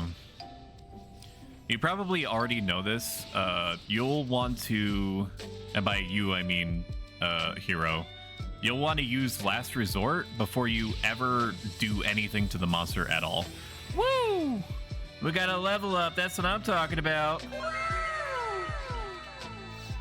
The reason is that it only applies like the provoke, that like the mini provoke that Last Resort causes, or even Soul Eater. Like Last Resort Soul Eater, although Soul Eater I think adds more hate to you as you're swinging. I don't know. I'm not Batman. I don't do Dark Knight. But definitely the Last Resort thing is true. I don't know where we're crowding around. We're crowding around over here. I'm gonna move to the other side. You don't need to be over there. It's unnecessary. Maybe it's Sam Tank, not such a good idea. I mean, we're doing fine. Is it good? Does it feel good? No, but we are doing it. You know? We're doing it. We're doing fine now. This is the worst that it's ever gonna be. Once whoever the sync target is levels up, then we're golden. It's gonna be a complete non-issue. Okay, and that is why we echo drop. It's gonna move over here to keep away from the enemy.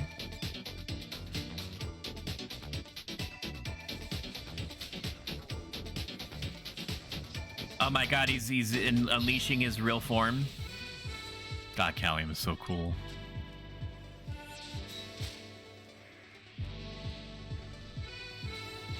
He's such a cool guy. God.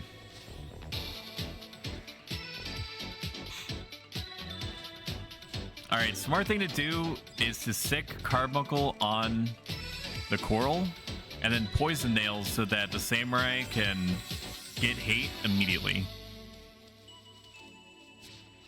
Okay, and then you should Tachi NP.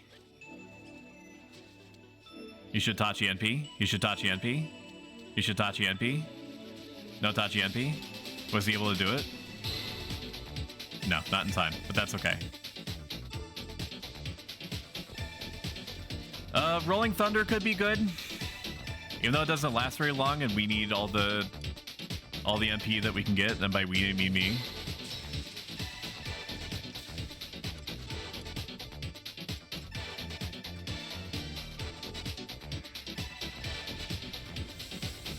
Thank Christ I invested in like 180 MPs worth of of equipment, dude, because we could be having a real hard time right now. If I didn't have all my MP gear, we'd be sitting at like 220, something like that, MP, which is not awful, but it's not great either. We need to get Carby out.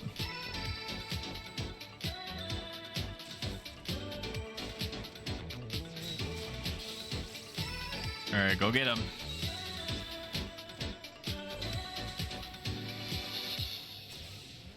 Really should have saved the poison nails. I didn't need to do that. But that's okay. We're still in the honeymoon period, I think. Don't really quote me on that. The white mage can just rest. The white mage can just rest and be fine.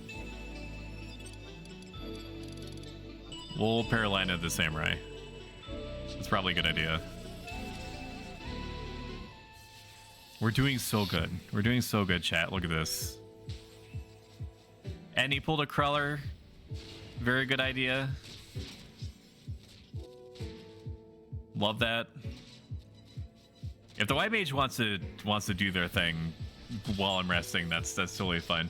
Chat, did you want any of this Ghost Zero Sugar Energy Sour Patch Kids Blue Raspberry energy drink? You can have a sip. You can't have the whole can, but you can have some. I applaud the Bard's Gumption. I don't know if we have enough real estate to accommodate a coral at the moment. Maybe we do. Maybe he is the chosen one, and I'm just underestimating. Totally possible. I'm gonna keep healing. I'm gonna keep choosing greed. I'm gonna roll for greed on my MP pool, because that seems best. Look at him go. Oh my god. It was nice knowing you, Callium. Thank you for partying. Because your guts are gonna be strewn all across the landscape for an interminable amount of time. Alright, that's enough health for me.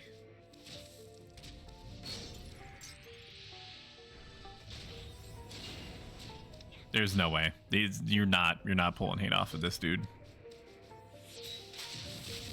Callium is a gangster. He is like, y'all ever see, and if you are under the age of like 25, you're gonna have no idea what I'm talking about. You probably also don't know what a DVD is. Isn't that crazy? Like, there's some people out there, including some that may be watching chat right now, that just, like, to them, DVDs are what VHS are to us. Like, we're all decaying in real time. Isn't that crazy? Isn't that crazy to think about? That you're manually blinking and manually breathing right now? That's crazy. That's some crazy shit. What was I gonna say originally? I don't remember. I don't remember. What was I gonna say? Nope, it's gone. I started thinking about the mortality of man and the duality of man, and then it just went away. Should probably Paralina the same. He doesn't need to be silenced. Samurai traditionally aren't like big spell lords. We'll get Carby out though.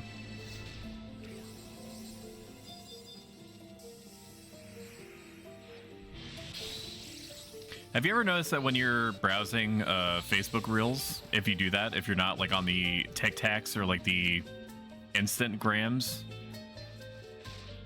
when you, in your Reels you randomly get like one of those cooking focused Reels and they're talking about a piece of meat. I'm not talking about me. I mean, like, I'm talking about like a real actual piece of meat, and then they're like half the comment section consists almost entirely of it's still mooing. That shit is raw ass pho. You got to put that in for at least another 30 minutes, and the other half are like, you guys are idiots. Why don't you go to Goodwill and buy a leather shoe and chew on that? It's totally fine and safe to eat it medium rare. That's not actually raw. It's called blue. It's called blue rare. I was raised on consuming meat that appeared to be cooked all the way through. I understand that that perhaps is not a common opinion shared by all. Can I poison nails, please? Can I poison nails, please? No, I have to target the enemy. What the fuck? Oh, 3 seconds. That's why I wasn't doing it. I was raised on the idea that the inside of a steak needs to be brown, or like any piece of meat needs to be brown, and a beautiful wife, whose beauty outshines even that of the moon and the stars in the ocean, and the galaxies and the universes that are in this simulation that we're all a part of. Her family is really big on raw, like, I almost said raw. It's that's not right. On pink meat, like when you squeeze it, like juice is supposed to come out, and it's supposed to be like a little pink, like a little pinkish red. That's how they prefer it. So whenever I make steaks for them, I understand that there's probably like an inner dialogue that has to happen every time that I try to procure for them a steak of some description. They just have to, like, I made it slightly pink, and that was like, it was all I could do to bring that situation to heal for sure. What if we do something cute? What if we get Garuda out? No, how about not? How about we not be cute while the samurai is literally dying? The word is rare? Yeah, exactly that. Like, they want a medium rare, and it's all I can do not to make it, like, functionally well done. They probably also internally cringe when everyone's like, oh, I'll have it medium rare, I'll have it medium rare. I'll have it medium, and then here I am. I'm like, I don't want to see any. I don't even want to know that at one point in time it was alive. Can you do that for me? I don't want it like literally burnt, even though I know that description to some people of well doneness would appear to constitute an apt description, such as this shit is burnt. You overcooked it. I'm just psychologically afraid. I'm just psychologically afraid of eating anything that looks. Like, if it's pink, I can deal with it, but like, I don't know how to describe it. It literally is just, it does have to do with me, with the way that I was raised eating steaks for approximately 2/3 to 3/4 of my life. If I see pink, my instinct is not to eat it. Which I know is fucked. I know it. I know that's not. That wouldn't really fly in a lot of like dinner settings. Medium well, I'm with you. Thank you, Beefy. You're always with me. I appreciate it. You always got my back. You don't even have to say anything at all. I can just feel like our opinions aligning in real time. And there are people who want it blue. I'm a well done person. Yeah.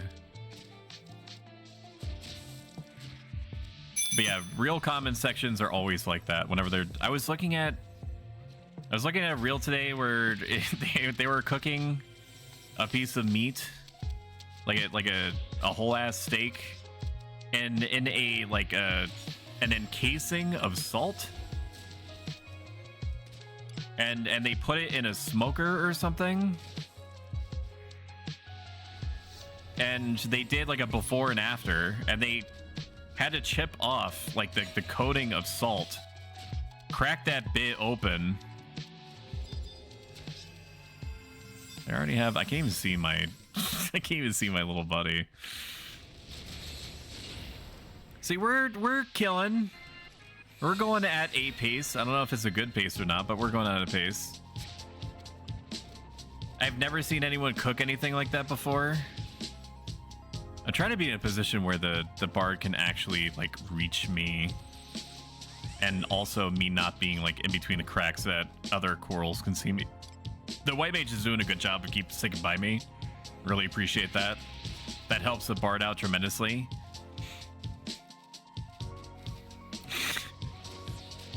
Okay, we're gonna move over here now.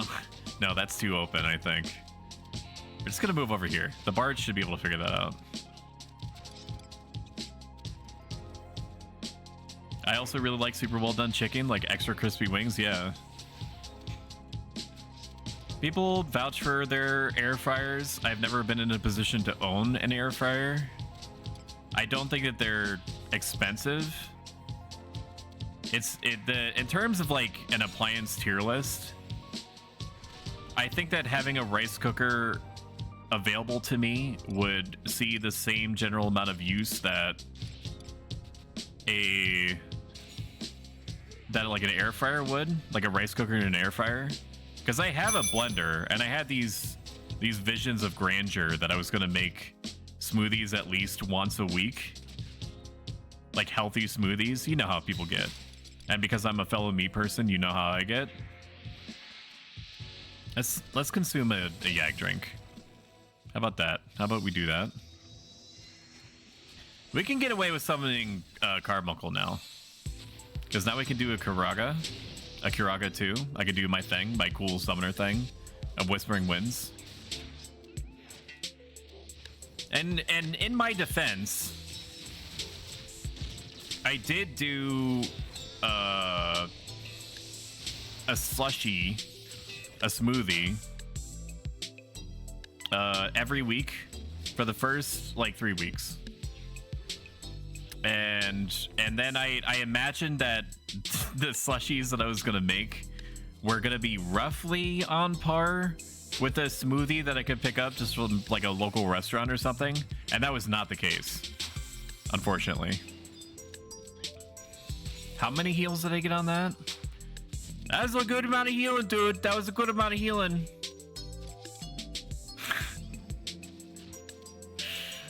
We just can't fucking escape this. I'm gonna let him ballad me. Okay, I'm gonna let him ballad me, and I'm gonna head over here where the chocobo is. And then I'm gonna poison nails, and I'm gonna sit down.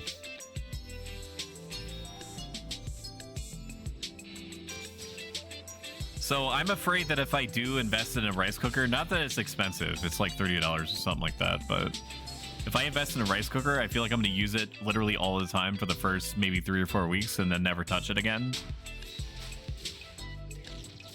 Same thing with an air fryer. I don't know. Hey, Mono. Happy Dancing Rainbow Cast to you too, my friend. I hope you're having a great day, because you definitely deserve it. You're always relentlessly pleasant whenever we interface in our mutually shared fucking Twitch universe. I don't know where that sentence was gonna go, bro. Oh man. I human good. I human speak good. Okay, the samurai tank is gonna check his kid. Gonna check my kid went to sleep. I can parse that as him going to check to make sure that his kid is sleeping and is not being consumed by monsters, because there's always a risk, dude. You fucking the key to not pissing off the monsters that live in all of our homes is you need to make sure that if you have a significant other, right, then your safety is increased. It's not guaranteed against the monsters or the ghouls or the undead, or that one time when I woke up in sleep paralysis and there was like a nun with like a witch face that was just standing over my bed that one time. Ads are apparently starting now. You can avoid ads in the future by subbing. Sorry about that. I'll see you in about 90 seconds on average. Hey, no flow. Never look under the bed at night. Easy way not to upset the monsters. Exactly. But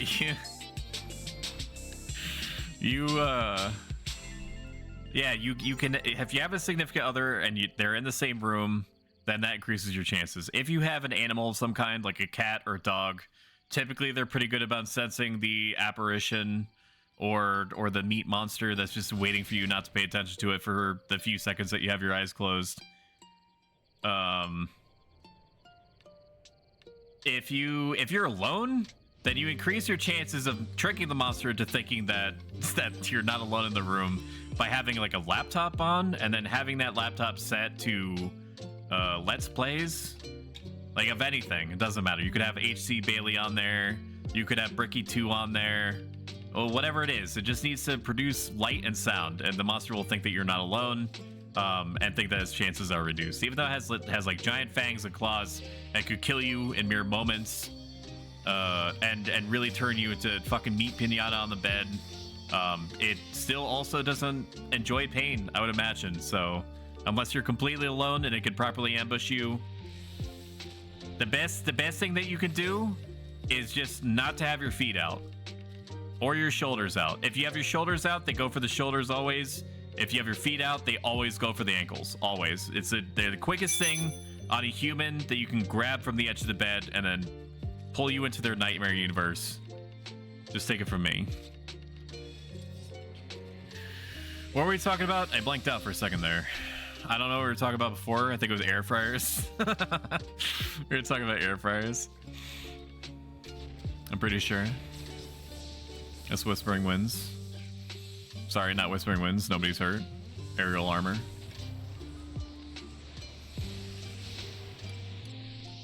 I am not 42 yet. I cannot cure 3. That makes me sad. We do need to get Carbuncle out. Well, shit, my bed is not long enough for my feet to stay in the bed. Then you're fucked, man. I don't know when it's gonna get you. Probably when it goes through the other 8,000 people that live near you. Your days are numbered. I'm just glad that you chose me to spend your last Friday nights with, or maybe afternoons, whatever your local time zone is.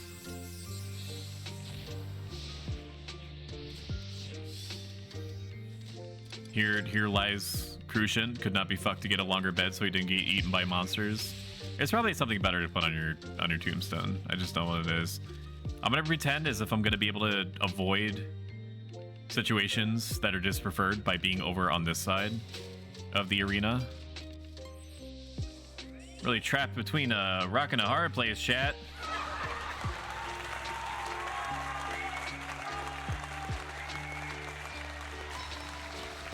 Thank you. Thank you. Thank you.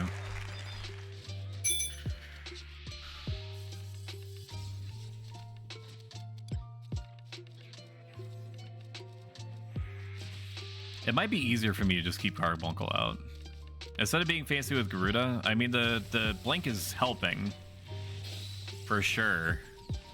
But it's slightly less convenient than just keeping one monster out. And then farming summoning skill by doing Shining Ruby. I do think that I'm capped at this level, aren't I? I'd be very surprised if I wasn't. Alright, I'm capped. I don't have to worry about that anymore. Pro tip, if you could do anything that helps the party out and affects multiple people, apparently that does count for skill raises multiple times. I don't think it applies to things like Kiraga, but pretty much anything else like multi-hit weapon skills, apparently AoEs that you can generate from your summon Pokemon will also do it. Instead of having to sit there and summon Garuda over and over again just to watch the almost imperceptible like boob physics that she has, the jiggle physics. I actually don't know. I'm just making that up. I don't know if she has any. Just trust me, bro.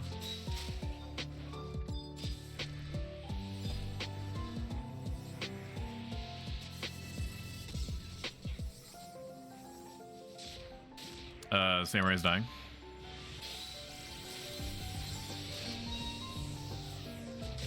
Go get him, help him out, go get him. Go get him, please. I'm telling Carbuncle to attack me, and that is not at all what we need to happen.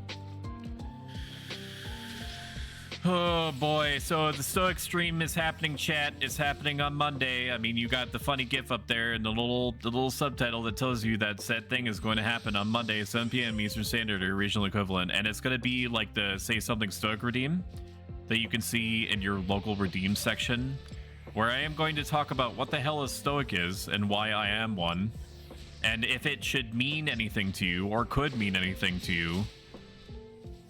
And I'll be doing that for, you know, the normal 3 to 4 hours that we typically stream on this here channel. And you may accidentally get some use out of it, and if it helps even one person, I will have fulfilled my lifelong goal, which is to try to give back to the philosophy that has made me who I am. And informs literally everything that I do, think, and say.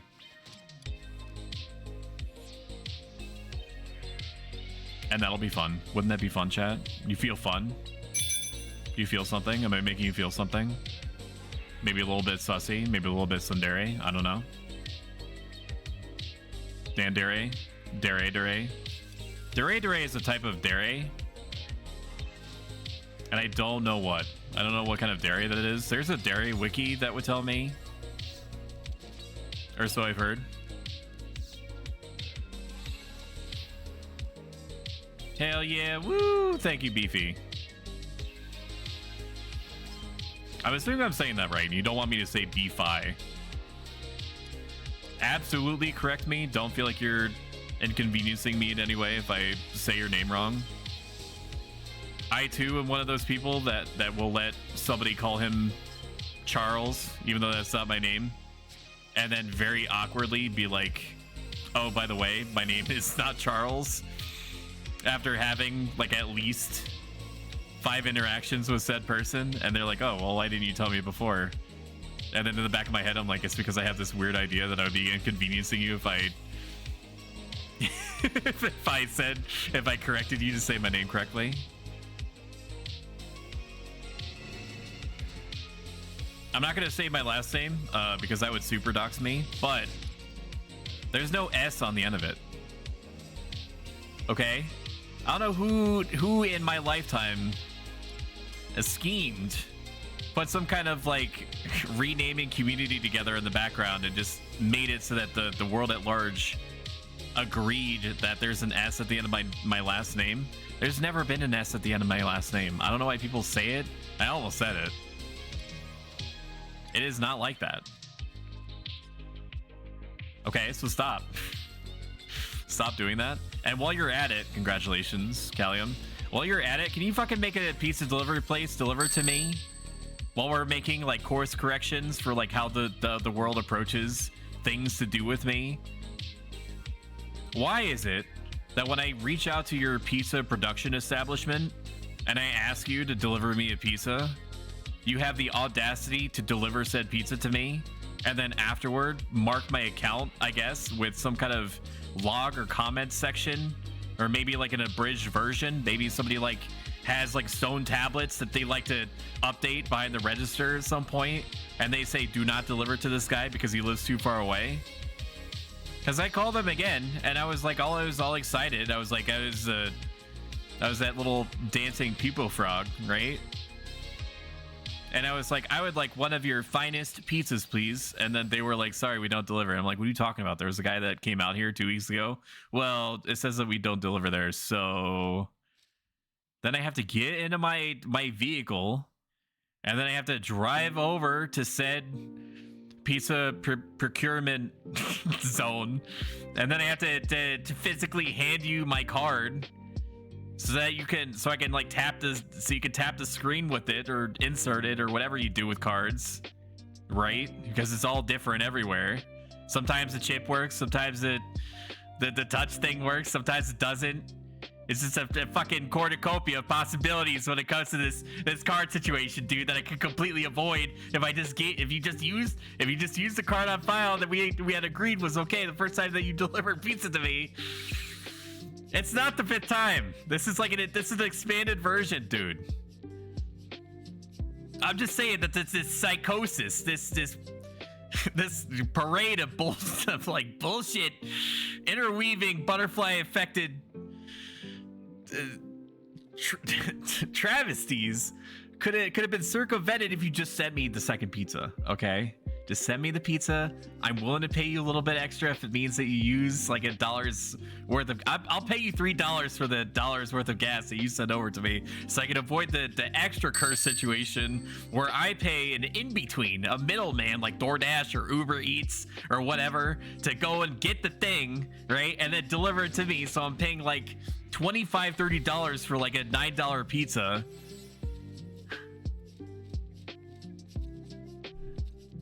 What's happening with the party? Are people dead? You got any of those sushi? I forgot to re-up on them.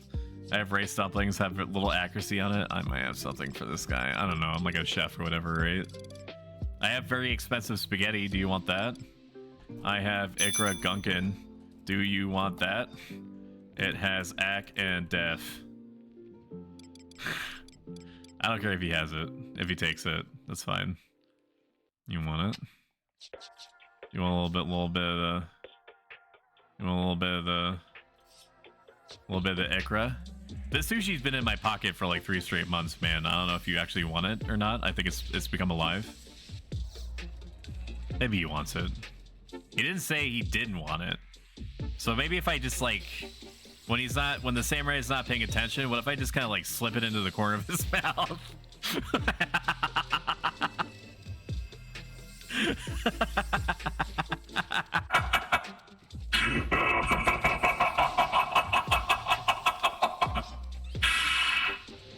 You know? What if I did that? He's buried next to the 4 ISP techs in the backyard. So true.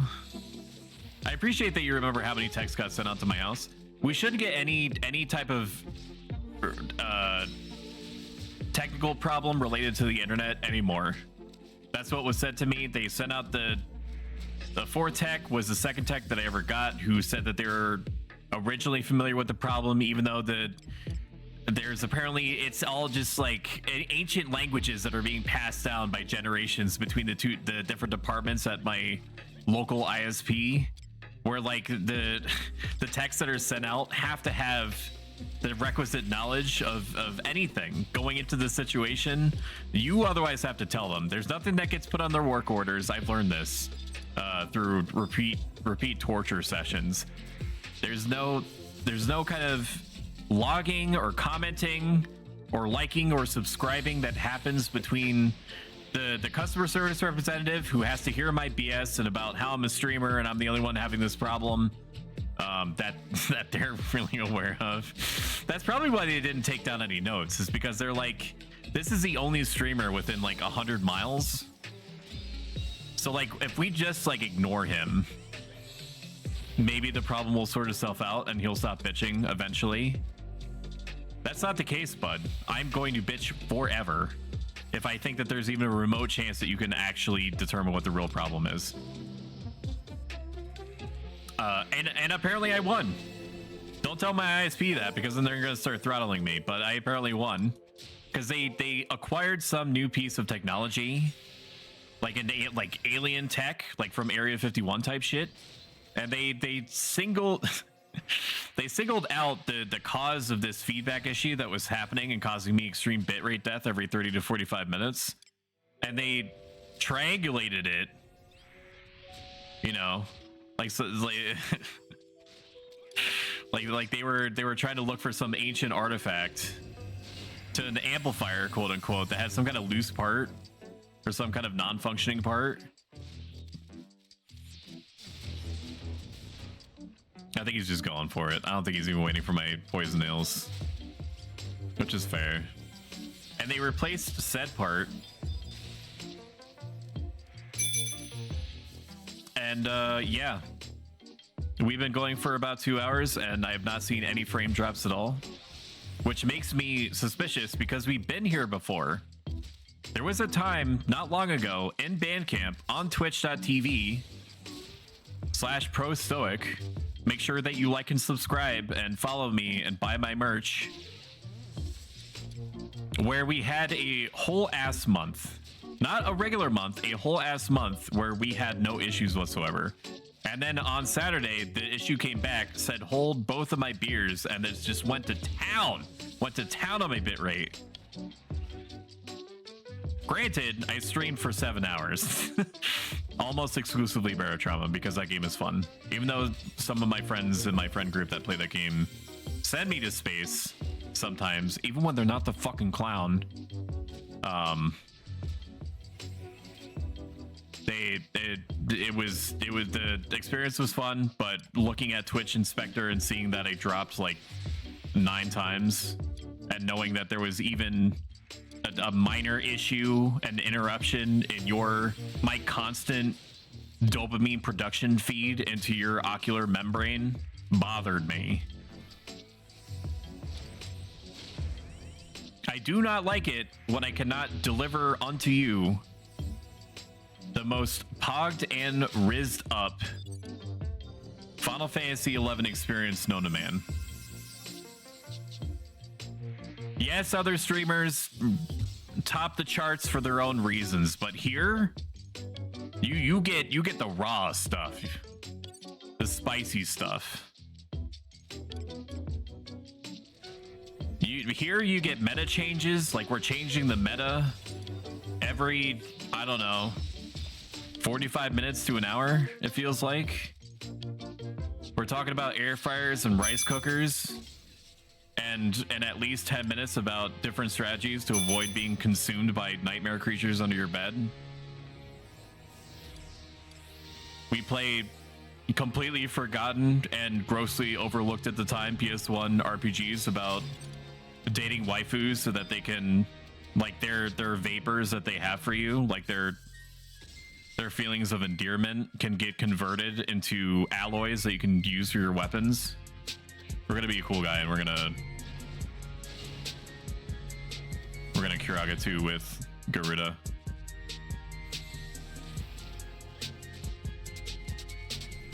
Ooh, look at that. It's also a huge benefit that Kuragaing like that with Garuda and later with what's his face? Carbuncle doesn't generate any enmity anywhere. That was the cause of some of the complaint when Beastmaster got nerfed and all the Beastmaster enjoyers just kind of like lashed out indiscriminately at whatever was the closest approximation to something they can blame. That wasn't the devs themselves.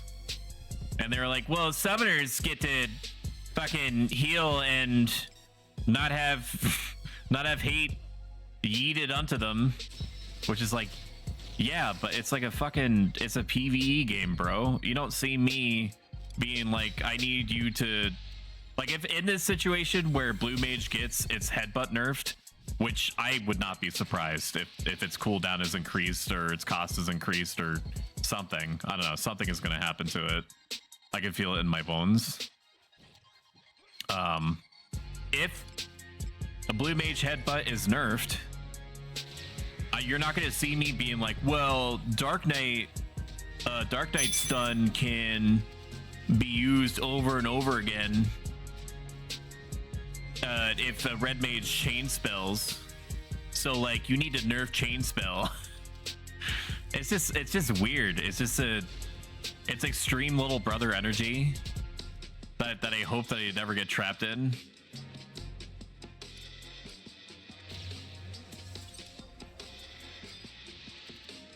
Like, I wasn't like, somebody spat in my cake, so I need somebody to spit in the guy's cake next to me. Nobody likes their stuff nerfed. I get it. It's not it's not a mystery to me. It's just the secondary accompanying headspace of being like, I got hurt, so I need somebody else to get hurt. But I guess it's like an unfortunately common mentality now, isn't it? I would like to unparalyze myself at my own earliest convenience. I am permanently paralyzed. Can I please cast? Thank you. Fuck. Thank you. Thank you. I just auto-translated Khmer Drifts. I don't even know what the fuck that is.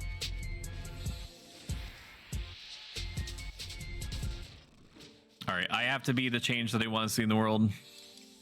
Because the white mage is healing, and I don't think I'm going to get a ton of support on that.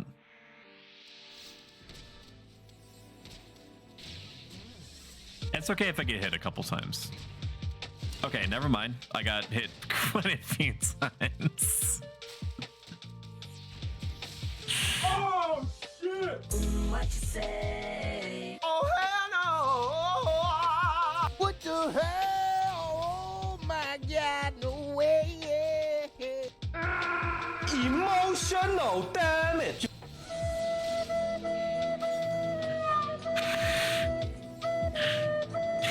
You're good. I too did not expect me to die in Force Swings. I can shrug off a couple of hits. I'm gonna rest anyways. Moments before death. That's why we made 8,000 mushroom stews. I'm a main healer. I'm not a tank, so it's not surprising that if I get hate for literally less than 10 seconds, that I'm gonna eat dirt.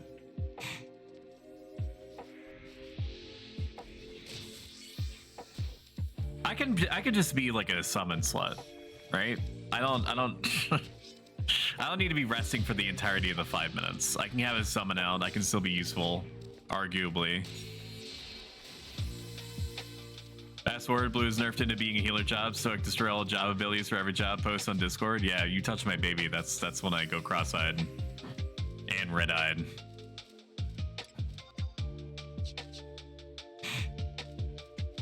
I honestly, like, unless they really butcher my boy, like they render Blue Mage like a shadow of what it was in general, probably sleep that egg.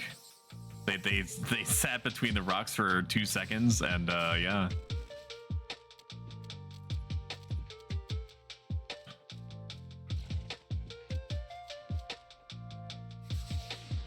Mind if I run back to Juno real fast? Yeah, I would probably wait.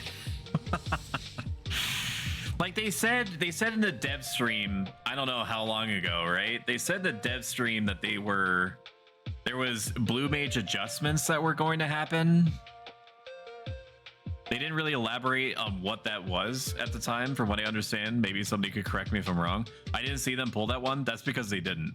The one unfortunate thing about this camp is that it's mostly safe in the middle, except for the gaps. The gaps in between are spicy. If you're in the wrong position, wrong time, which the little Taru was, Bumpkin, I think, you can get within like 19.9 of the mob being able to see you and aggro you.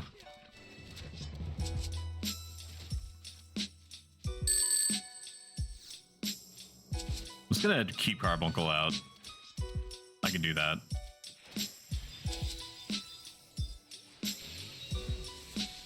I'm not gonna eat a mushroom stew until I'm unweakened again. Carbuncle is stuck.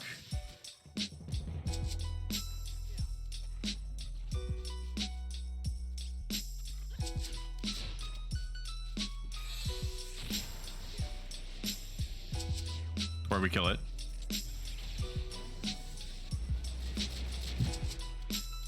The sheep is still attacking. Kill seems easiest. That's fine. We'll just kill it. It's okay.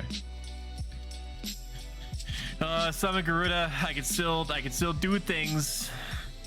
I can still do things on Garuda, dude. Let me come over here, and then there's no AoE, so I should be safe.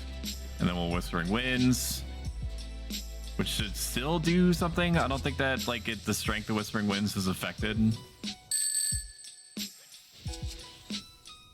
We were still able to do a good chunk of healing just then. I should be safe to cure 2 here. Yes? Stone skin yourself and everyone Titan if you have MP. Oh yeah, that's right. Titan exists. And that's not even a joke. I completely forgot that Titan existed. That he was even an option. Do I get Earthen Ward? I'm assuming I do. Well, no, I can't do it yet. Not for 30 seconds. But yes, thank you for reminding me that Titan is a creature that I'm able to summon, because I had completely forgotten. I'll be honest with you. It did not even register. Oh man. How much is it? How much is it? Maybe I can do it now. How long does it last? We'll see. 10 minutes maybe? No, can I not? What level is it? Why can't I cast it? It said a command error occurred. Did I misspell it? Am I an idiot? Summoner Horizon. Mirror back 30 seconds. Make sure you're behind a rock.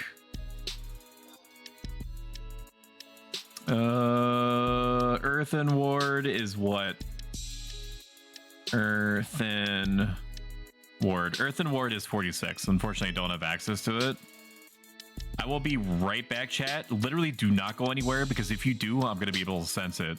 I'm a robot, man. I don't fucking get tired. So just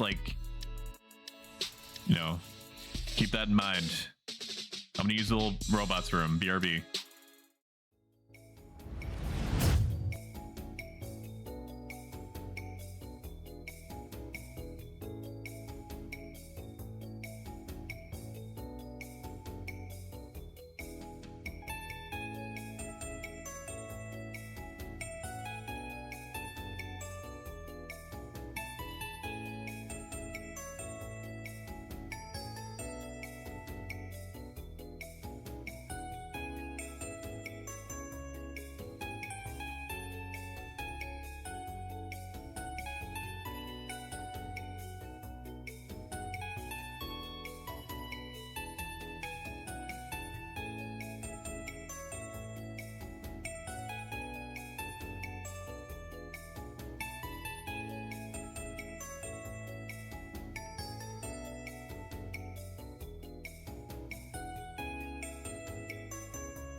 All right, we are back.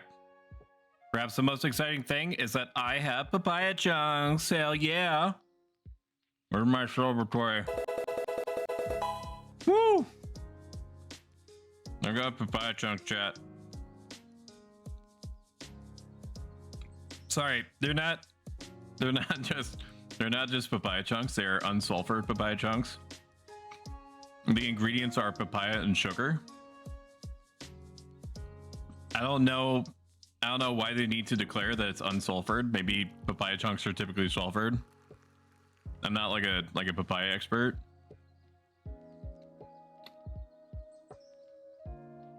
But maybe we do have a papaya expert in chat that could tell me if they're typically like sulfured or not. I got them from my Mennonite country store.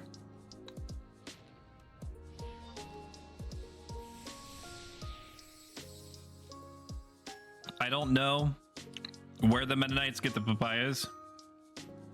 Is it something that you can is it something that you can grow yourself? Can anybody grow papayas? Is there like a papaya limit? Like a requisite number of papayas that you can grow before like the papaya police kick your door in? Can you grow papayas in Stardew Valley? These are all questions, very important questions.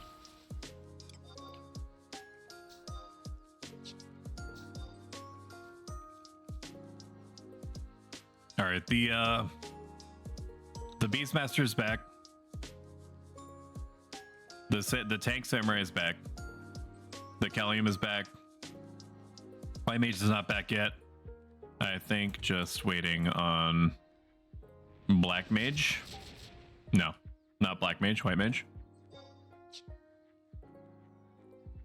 All right, I don't know how much time we have until the White Mage is back. Probably 30 seconds from now is my guess. But just for fun, because you guys haven't had your waifu RPG experience today. We'll boot it up, baby. Hell yeah, we're fighting the second waifu. Let's go. Never mind, the White Mage is back. That was exciting for like the 3 seconds that we had the game up, wasn't it? I'm sure we'll find a little bit of time. I'm sure we'll have a little bit of time. See, I knew it. Like, whenever you try to get into anything else, there's always something that's going to interrupt you. So that was strategic on my part. I didn't really think that we were going to have an opportunity to play our PS1 Waifu Collection RPG. Or, I mean, welcome back. Nah, congratulations. I don't know why I said congratulations. Oh, I don't know. I just heard a sound and I was like, did somebody level up? And it was pretty much autopilot from there. Literally took no time. You got to see it. And that was something. That's not nothing. I feel like 32, like some of these songs are too low. Like all the Stardew Valley ones are too chill. Too much macaroni and not enough cheese. Do I eat another? I'm not gonna be able to make use of another mushroom stew, so I'm not gonna eat another one. If I felt like we were gonna go on for another 2 hours, maybe, but I don't think I have enough time. Got about... Well, how long have we been going? We started... I don't know how the passage of time works, chat. Is it like, have we been partying for like an hour and 20 minutes?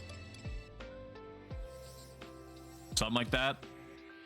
All I know is that I'm eating like my body weight in papaya right now, and there's nobody to monitor my behavior because my wife is upstairs hanging out with her best friend.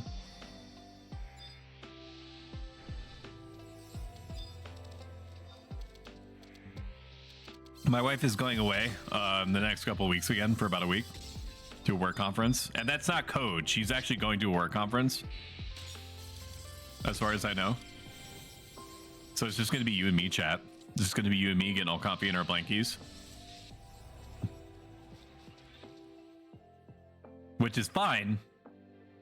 Just no butt stuff, because I told you last time no butt stuff, and you ignored me. Granted, I was omega into it, but this time no butt stuff. Okay.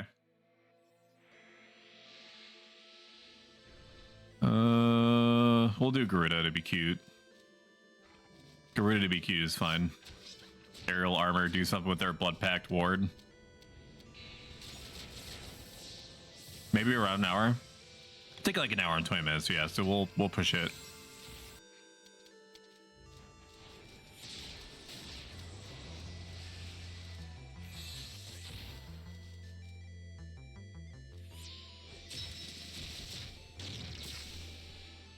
We're having a good time. And we taught some people some stuff that they didn't know about Conquest, and that's always good. I'm very happy with that. I just almost lost a papaya piece. Wow.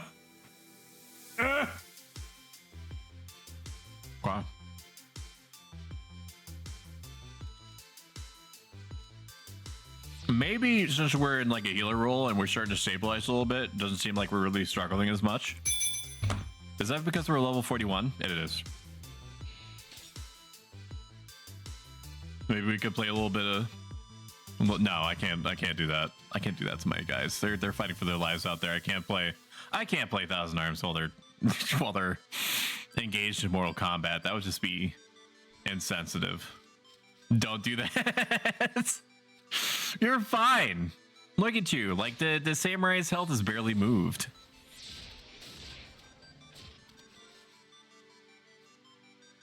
Remember how earlier in this conversation that we've been having for about 2 hours and 22 minutes about how the paladin was the asshole because he was expecting how the paladin was that guy? I think I'm that guy. At least I'm self-aware.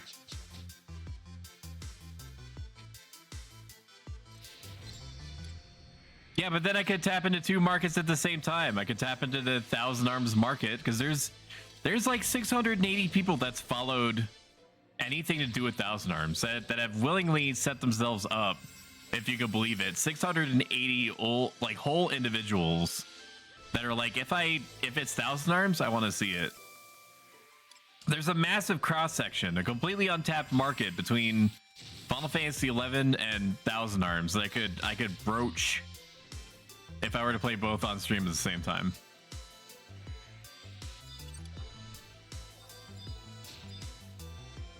If you do that, I will tell the party you're playing other games to share your stream so they can see you. I mean, any publicity is bad. Any publicity is bad publicity, is what I was going to say. I don't think that's how this thing goes.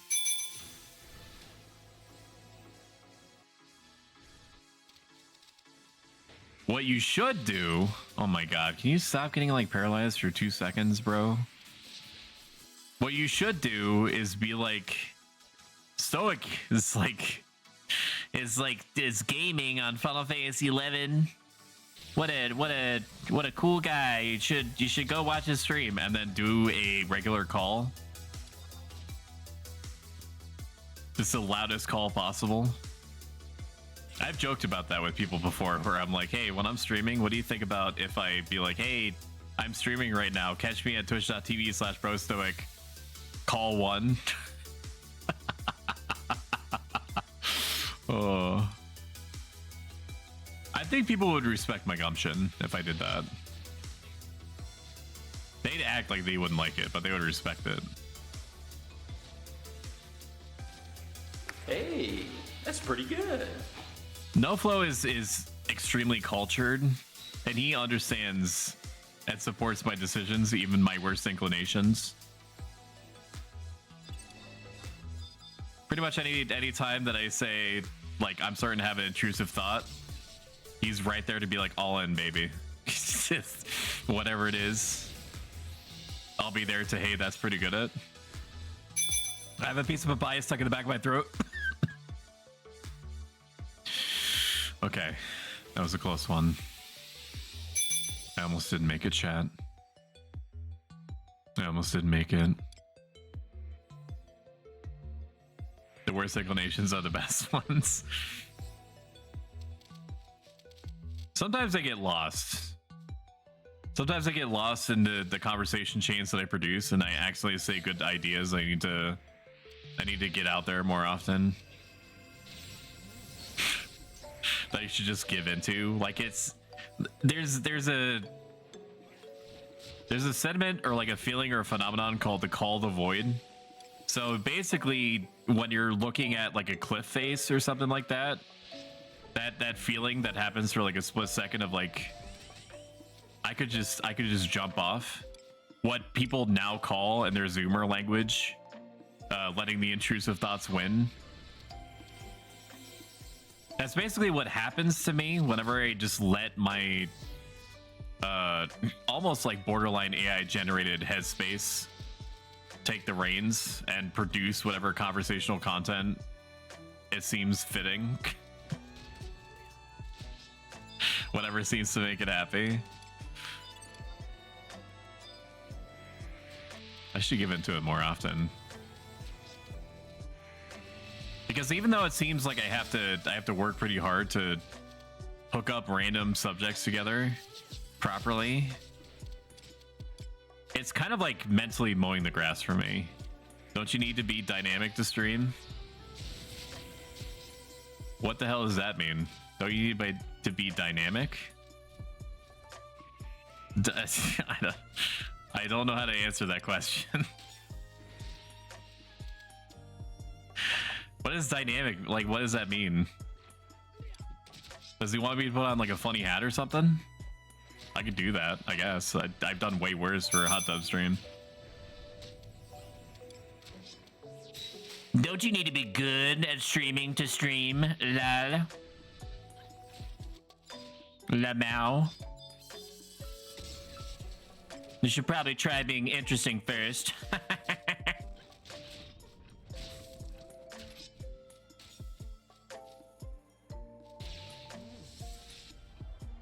Fucking got him. And I'll get him again. We have access to Cure 3.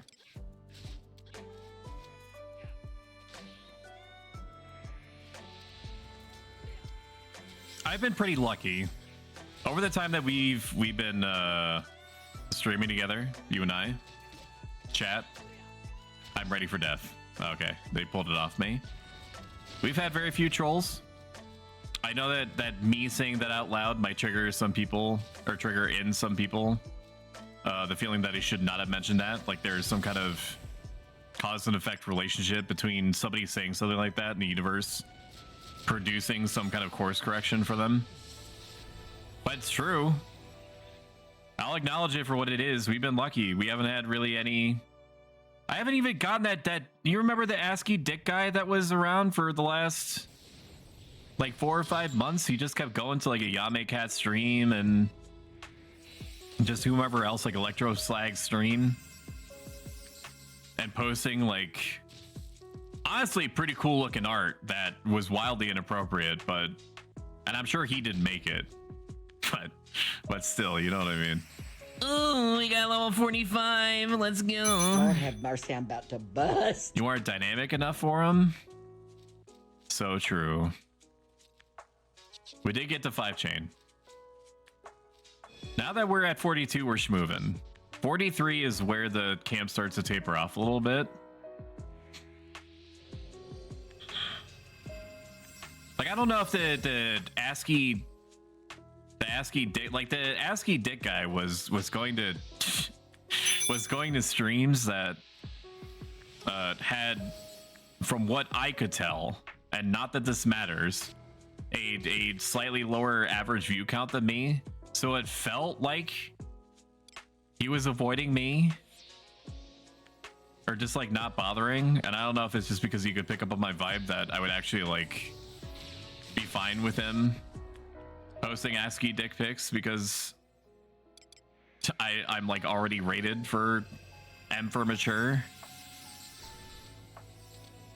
Oh my god, it's gonna kill me again. But no, everyone that's come through the door is for the most part been pretty great and supportive. It's always been my dream to be in a stream. Meat Tornado 87. I'm glad that you were the one that came out on top in the 100-person battle royale that was the Meat Tornado PvP match. I also respect the name. It's making me laugh on the inside and exhale out of my nose, so You know, thank you for that. Teeter, you had me at Meat Tornado? Exactly, yes. Oh, that's right up there with Tater Thought. That's gonna be the funniest Taro name that I've ever seen was Tater Thought. I wonder how she's doing. Who's even a she? I hope you're having a great party, Teeter. You are an absolute champion for being even remotely willing to tank at all. There's a non-zero number of people that would have been like, are you serious? Like, literally don't waste my time. We have the world famous Ayame Cat in chat right now. The moon and the sun could only hope to share even 10% of her radiance. Let me shout her out. Shout out Ayame Cat. Ayame Cat is an extraordinarily stylish, fun, and funny human being that deserves every follow and viewer that she gets. Make sure that you stop immediately what you're doing, including consuming my stream. Go over to her page and mash the follow button, please. She needs to be seen, okay? Because she gives you, in this incredibly dark world that we subsist in by watching and participating in 20-year-old MMORPG content, she is a shining beacon of hope and great hair and a cute little crown thing and cat ear headphones and random Japanese memorabilia. Nailed it. All right, we're getting close. We're getting close to having a Garuda here. We Garu don't want to mess up, so let's do a quick Hiraga too. Should be able to do it. I think this might be a little bit excessive, but it feels good to do it.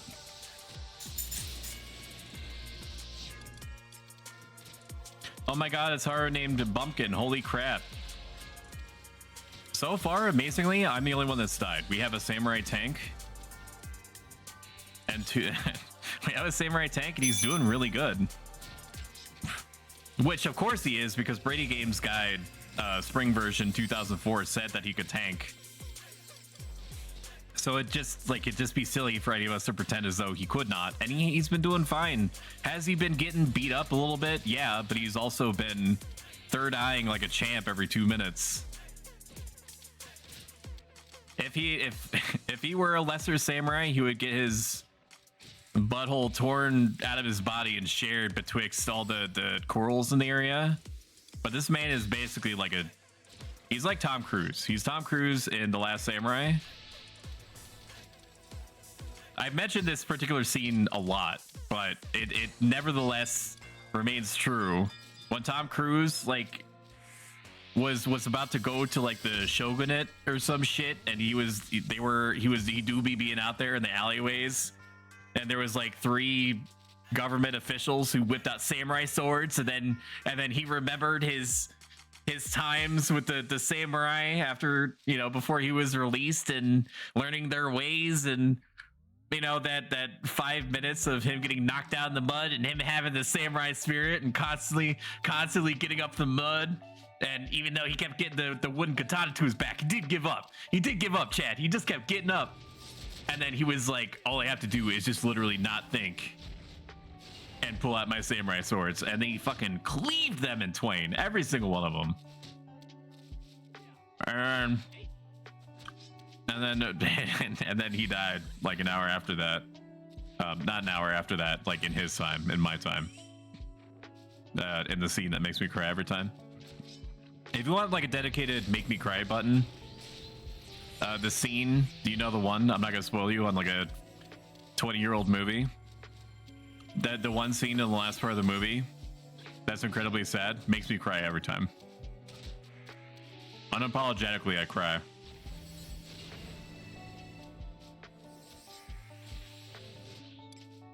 Like the immediate preceding 20 minutes, it is like Pog. It's all Pog sauce, right? It's Moggers.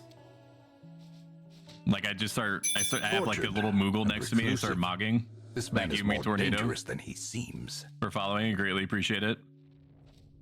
I hope that this dopamine stream that I'm presumably feeding to you continues to sate your needs. I'm just gonna say it like that. What was I talking about? Some main healer in any job can tank is what I've learned from your streams, and I'm better for it. We're changing the meta, dude. People out here being afraid to let their hair down, you know? I have not watched The Handmaid's Tale, but this is basically like all the ladies in the Handmaid's Tales that are like all the government officials in Handmaid's Tale. Again, I would like to stress that I have not watched Handmaid's Tales. I know I know some things about it, but like the government are basically the ones being like, nah, dude, paladins are the only ones that can tank. Summoners are there as pure support. You're crazy if you think it's any other way. And then I'm like the lead handmaid, and I'm like, it can be different. it can be different. Summoners can be main healers and bards and ranged beastmasters, and even black mages sometimes. And then it's like a dramatic scene that I'm sure happens at some point, probably like 3 or 4 seasons in, where I take off my handmaid bonnet. And I'm like, and then I start shouting in the megaphone, revolt! Revolt against the whole society that believes that we can't be more than what we are. We must be the change that we want to be, that we want to see now!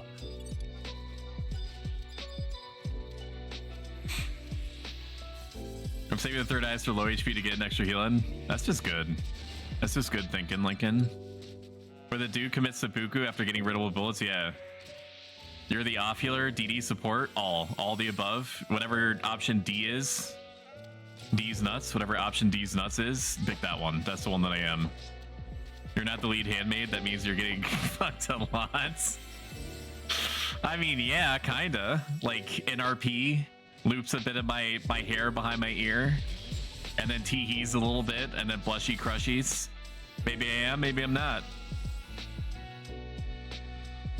Why, Cal? You got something to say to me? Huh? Eats a piece of papaya, all sexily. Oh my god, it'd be so awkward. What do you mean? We're just buds. You know? As long as your scythe doesn't touch my signet staff, I think we're Gucci. I mean, you can a little bit. I mean, you're like 10 feet away from me. Don't move just because I say that. Cat stoic toast mouth, please. I have no idea what you're trying to say to me. Oh, the ooh. Yeah. I broke my chat because I tried to type in it because I'm on the unstable version.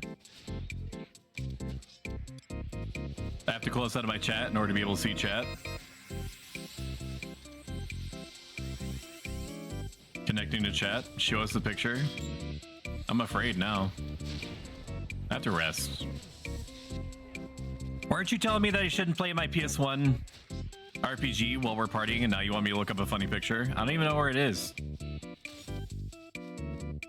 Background elements. Anime Yaya. I mean, there's some elements in here. Is this what you want? Hang on. Hang on, please hold. I have many folders. Is this it?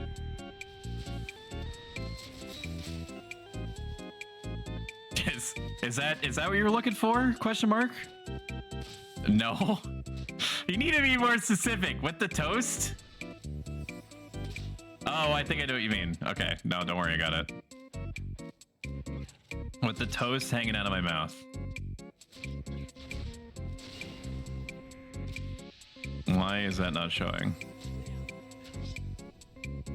Jesus, dude, what the hell is that? What do you mean? This is what you were looking for.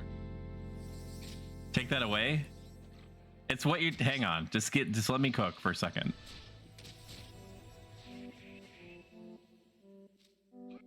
Why is this not showing? I don't understand. I feel like people are dying. Image 2. Why is it not showing the...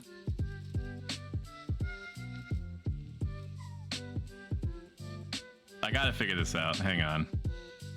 What if I do background elements? If I put in background elements, is that gonna make it happy? No. Oh, wait a minute. Oh, wait a minute. I know what's happening. I know what's happening. Hang on. I know what's happening. Hang on. Is this what you're looking for? Is this what you were looking for?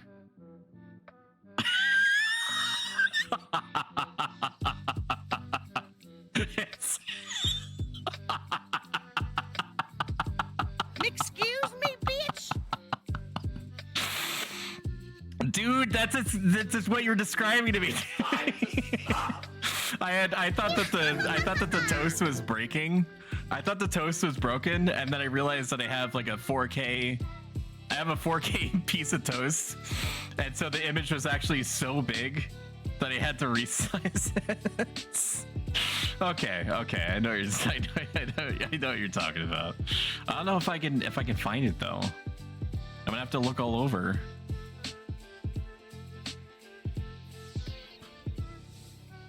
Where is it? I don't even know where to start. I've got so many folders in this thing. Slaps my folders. You remember that Mei? Probably this is it. Oh, this. Yes.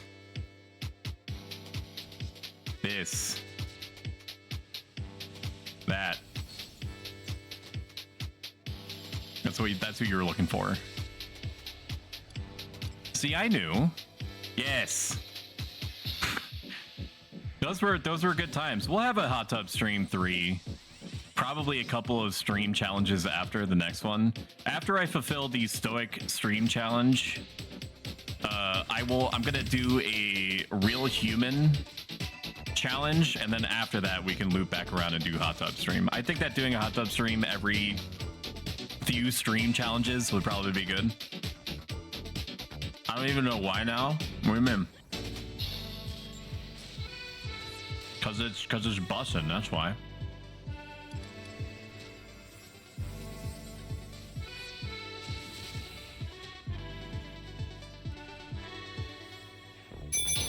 I'll aerial armor just to be cute. I could see doing it just to be cute. I hate it here. It's because it's every time that you come into the chat, phrasing, I poison your brain a little bit. And there's something inside of you, like it's a very two wolves type situation. There are two wolves inside of you. One of you is like, I should not be near him, and the other one's like, can you please show me that picture of you dressed up as a cat girl with a piece of toast in your mouth? I get it. It's not easy being trapped between those two situations.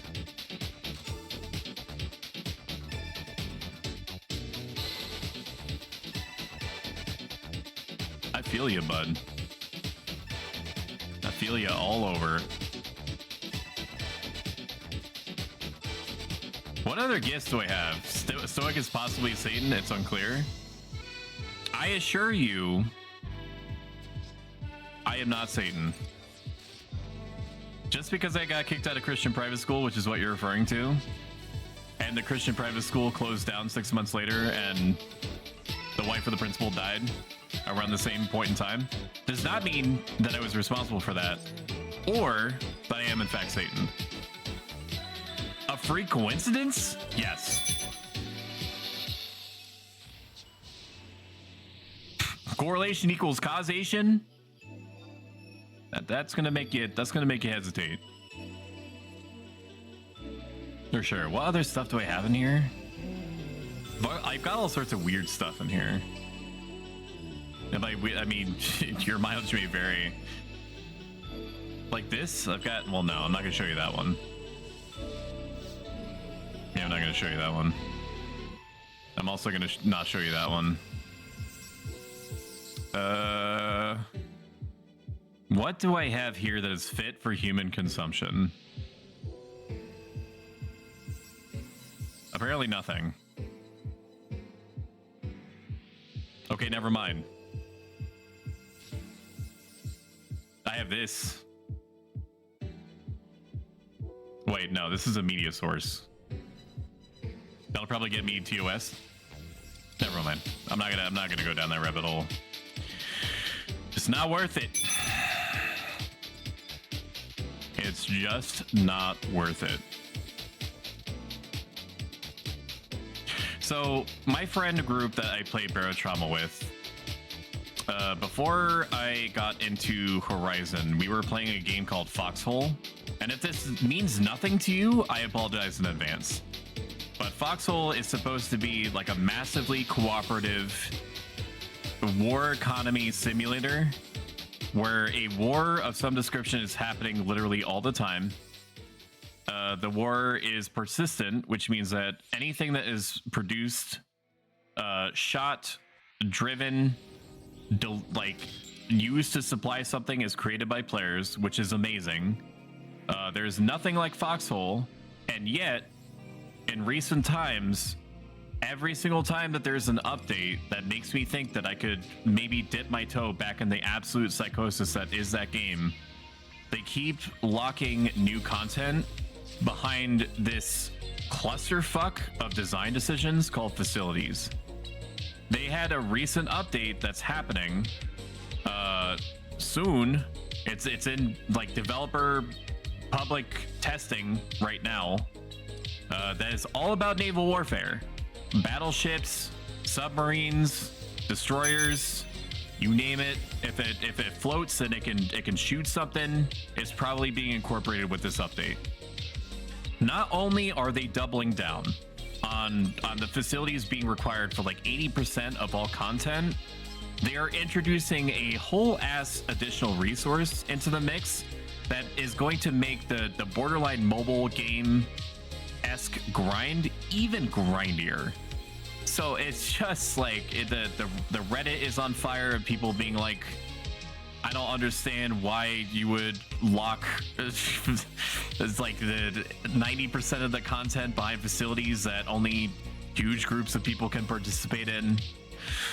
It just makes me sad. The state of the game makes me sad. It still has a healthy population because there is a surprising number of people out there, maybe not surprising actually in retrospect, a large number of people that are out there that do not respect their own free time, and says the man playing Final Fantasy 11 in the classic 75 era. I want to play the game, and it bothers me that they're making these decisions. I think my Foxhole rant is over. It's just I wrote a review on it that did pretty well. It had 150 upvotes on Steam. I'm pretty proud of that. It's by far the best review I've ever done. Probably because it was like emotionally charged, where I'm like, I don't know how they could do my boy like this. Look what they did to my boy. Like you either need, even as a group of like 4 or 5 people, you need to invest massive amounts of man hours in order to produce the things that you need in order to have access to a lot of this fancy new or more generally more powerful stuff. But you need additional man hours to protect the stuff, the resources that you've made in the making of those things. Because the other team is probably not wanting to just let you get away with it for funsies. It's just like a lot of this content is basically restricted to people with like over a dozen or more, people that don't have that don't have a lot of free time, but I feel obligated to invest in it anyway. It's just bonkers. It's all bonkers. I'm gonna shut up about it now because it's gonna send me to a dark place.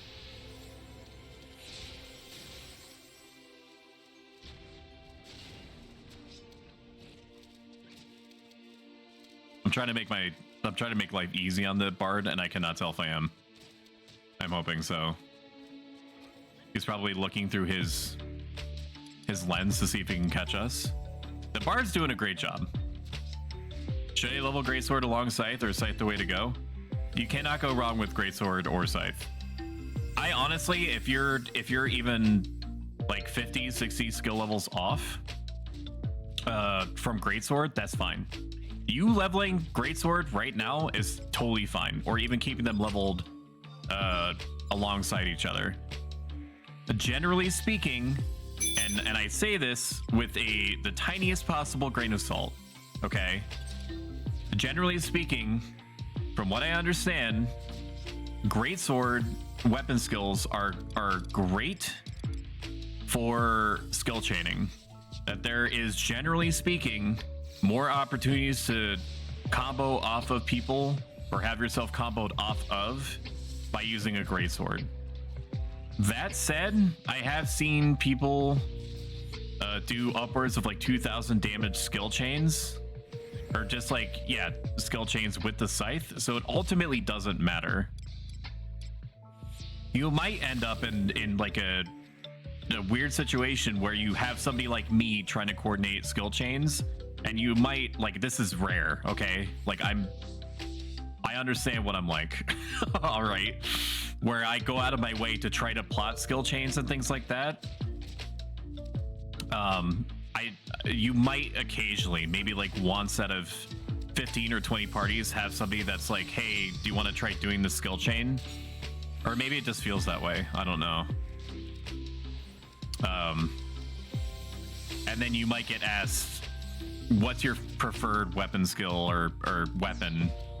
And then if you say, I don't have one, then they'll just plot around whatever seems easiest or possible.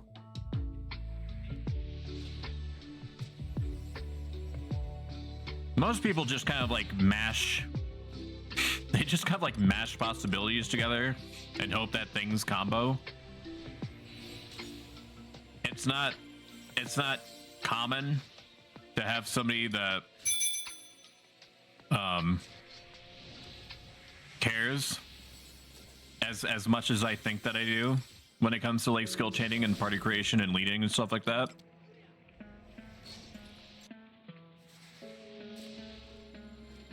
Because for one, I have the chains add-on that is a type of chains that I'm just gonna post in chat if it lets me, if it doesn't get mad. So that what I just posted in chat was all of my add-ons that I use. One of them is chains, and it's a version that is updated for Horizon that shows you all the possibilities that you can create based off of the weapon that you're holding and what skill chain, or sorry, what weapon skill was used before you. So if you have a Greatsword out and somebody else does like Tachi NP and you're engaged with the enemy, it's going to show you what weapon skills you can use and what kind of skill chain it's going to create based off of him using Tachi NP. So it's like a very reactionary add-on that means that you don't really have to think too much, which for some people is just going to be enough. I also use this skill chain calculator that you saw me use briefly in the beginning, called magitecharmy.com. It's still, even like 15, 18 years later, still being in use and updated. Because they made some changes to Horizon skill chains, typically like they change the elements or something of some axe skills and some scythe skills. Even considering that, there is still about 90 to 95% accuracy using that calculator, and then the add-on can get you the rest of the way. That calculator that I just showed you is the only one that I found that isn't psychotic looking, is somewhat organic to use, and is at least 90 to 95% accurate. You can mess with the calculator all you want. You'll very quickly see that you can set it so that it only outputs level 2 skill chains that are possible. You can have it so that if you want a certain player that you input into it, if you want, for example, like if they're a thief, you can set it so that you only want it to output skill chains that end with the thief doing something so that they can do the big dumb numbers with their sneak attack, trick attack.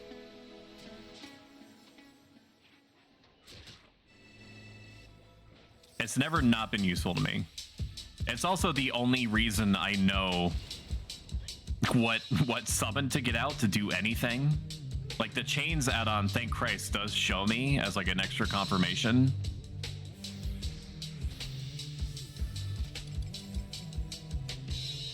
But like otherwise, if I didn't have that skill chain calculator telling me what summons could do what after who, or even before who especially, I would have no idea. If that website goes down, I'm fucked. Okay? So it can never go down. I don't know how it's been, if it's costly to maintain that website or what. Like the guy has his own domain. It's not like a Magitech Army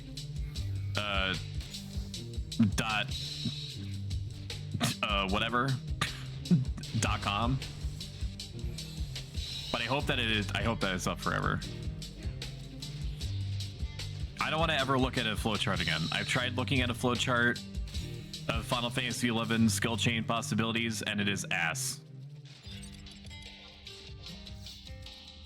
It is an awful situation. I hope to never put myself in that position again. To the point that I almost understood just by...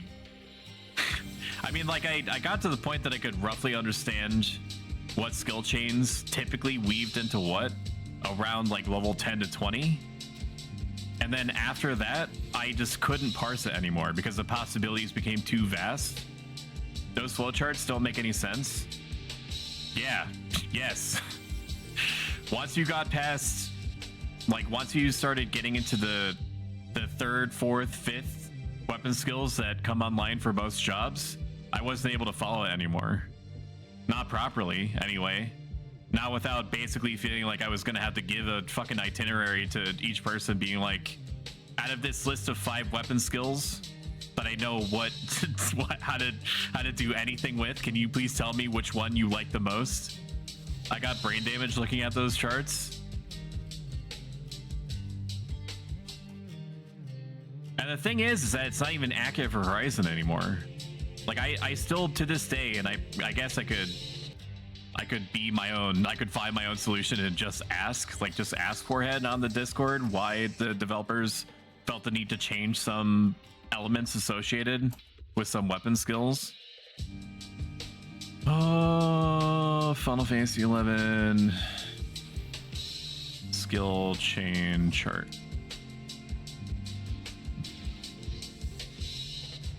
Oh yeah.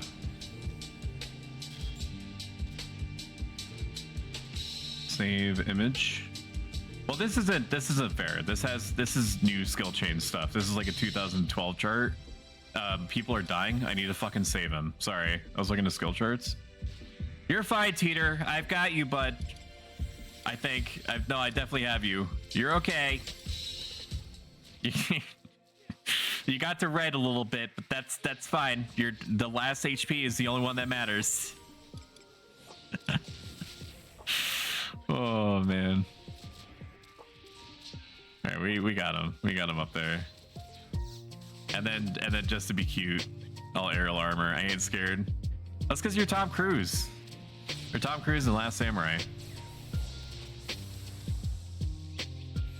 The only thing that he was afraid of was to disappoint his senpai. I'm not implying. I understand that it sounds like I implied that I was your senpai. I know that's not the case. Let's see. Final Fantasy classic skill chart. Skill chain chart. Why are you so obsessed with The Last Samurai? It's because I've watched the movie like 8,000 times and it's formed a lot of core memories. More core memories than I would like to admit. Where the fuck is this chart, bro? Alright, I found it.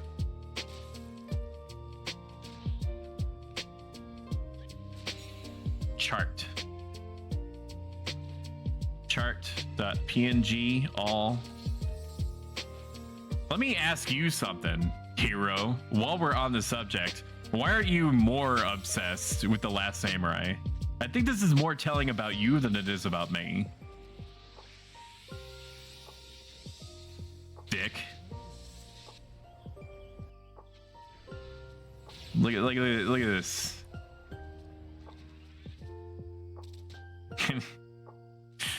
Can you tell me in like 20 minutes?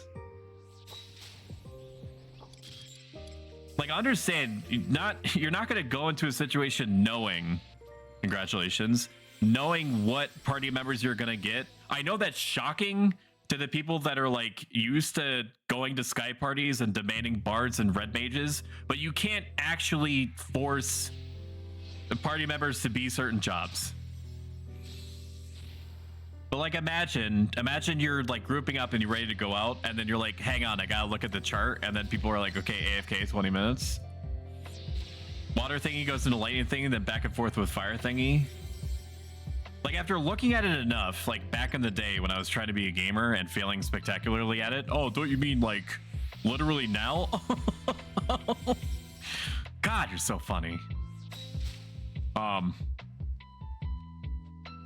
Dude, it took me like, I was able to read between the lines up to like Valkyrie Dune stuff, and then that was it.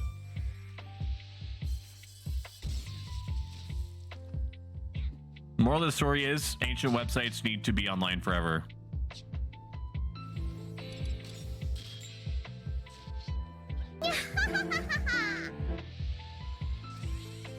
Cal, you're basically like a skill chain expert, right?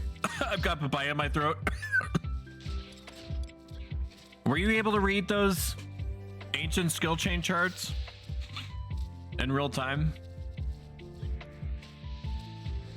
Like when it mattered, like when people were expecting you to know what you were doing?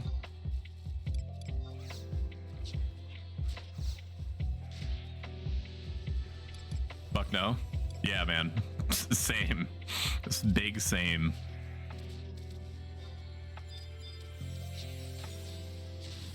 Let's shout you out. Icy Caladrius. So, Icy Cal, as he likes to be referred to, or as I like to refer him.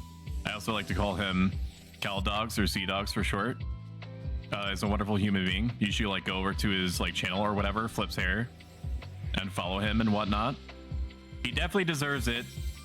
He has lots of chill vibes. Like, he passes the vibe check, as like the cool kids say in their street vernacular. He is I would also say, a rizzed up zaddy, as they also say in the urban colloquialisms. And yeah, he's a good guy. He's a good boy. Also a Galka friend. He is my friend. He might not like to acknowledge it, but he is a Galka and he's my friend, thereby disproving that there's any kind of issue, psychologically unspoken, outspoken, or otherwise, with Galkas. All right, let's just put this fucking thing to rest. I'm absolved. I'm absolved, man.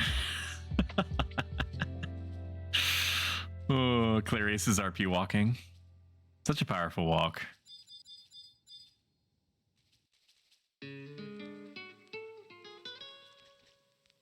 The Myth Rusty got me acting unwise.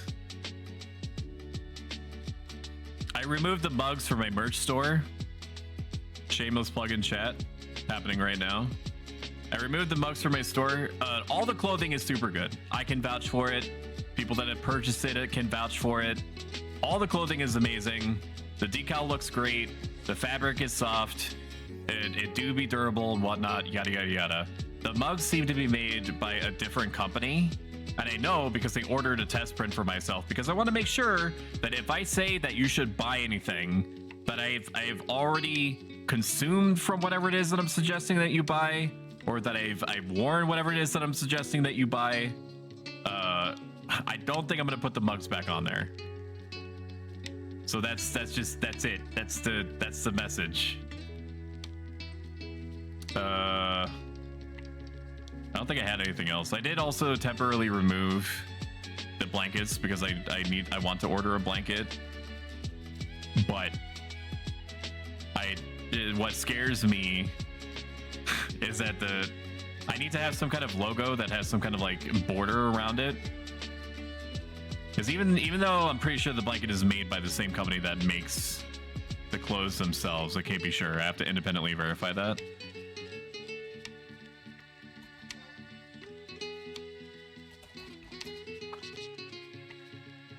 I've got about an hour left in me. This song is from Okra. Oh yeah, sorry. My mouth is so full of papaya right now. It is, yes. All music can be looked at the top left of the chat, so you can see exactly where it's come from, who published it, who remixed it.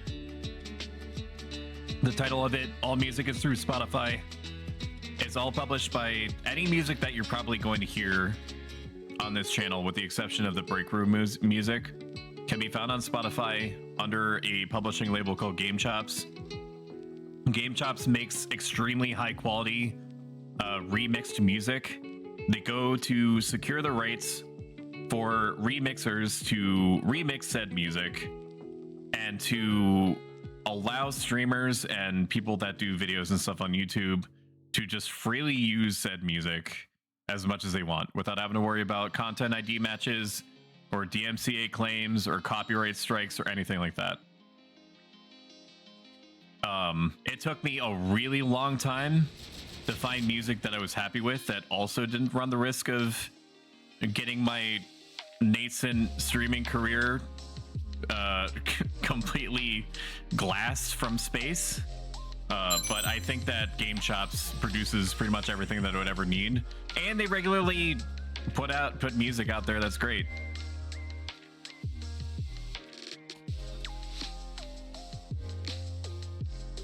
Read chat, Stoic. I am reading. I just did a little heart. I just did a little heart, man. I'm at the puller. What do you want from me? Want me to rep myself with the Paladin? I've got about 30. We can break in 30. I think. Stopping at 30 might be good. Unless you guys wanna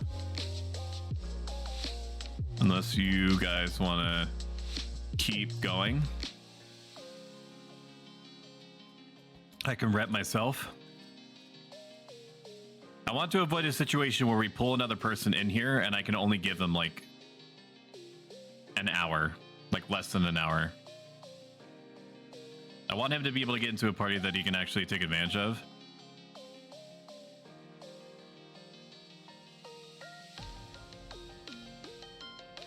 I think stopping in a round or a little less than an hour is preferable.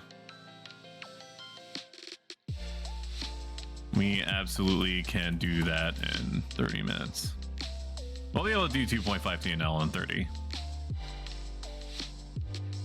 We're going to be doing Barotrauma from 2 p.m. to question marks tomorrow. So I do want to go to bed at a reasonable time so that I can do chores in the morning to subvert my wife's expectations and make her think that I'm a productive, borderline normal human being when I want to be. So I think that calling it in like half an hour is good.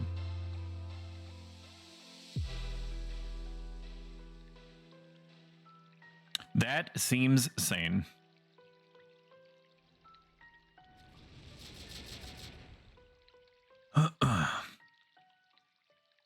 We'll bump up the jams a little bit. I have 2 different playlists that I use with the stream. When gamer moments are happening, I will activate gamer BPM mode, which is this. And I'm just going to warn you ahead of time. If you're not an Undertale fan, you're going to be disappointed. A lot of these are bops. They're also 30% Undertale. I guess that the publisher does what they can in order to get a variety of music, but there's going to be certain categorical flavors that are going to get that are going to be in the mix here. Like you got Pokemon, you got Legend of Zelda, you got some Stardew Valley in there. Most recently, there was a bunch of From Software or Soulsborne-esque tracks. And Undertale. Undertale's another one.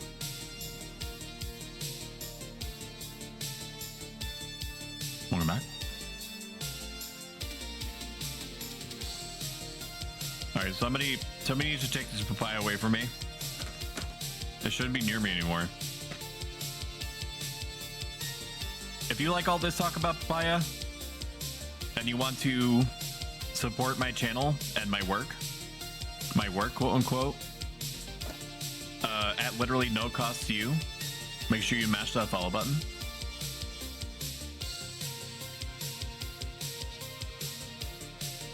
It helps me out in a big way. Is Tube Steak who I'm grabbing? Probably not. I don't know who am I inviting?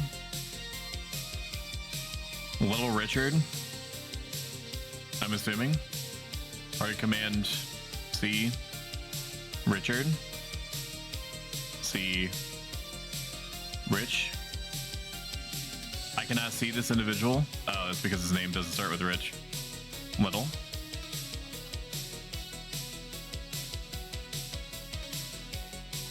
Are these guys trying to party here? No.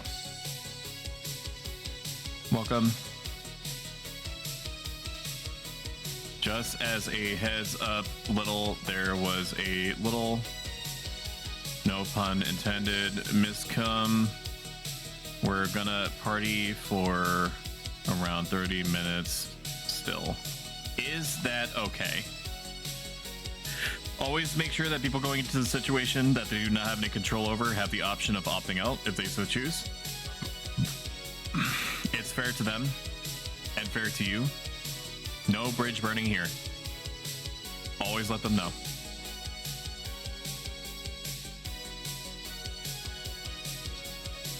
It looks like they're trying to start a beast party.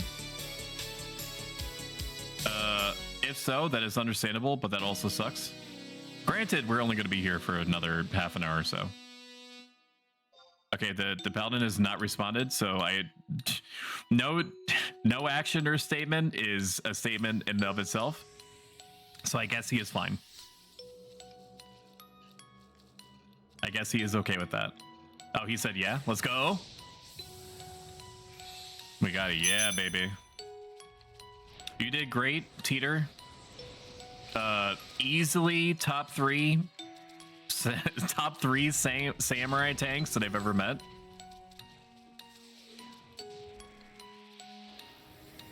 I wish that I wish one day I can be as grossly incandescent as you are.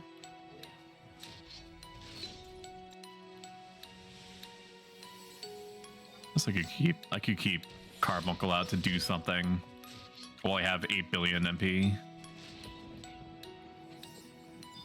That seems fair to me.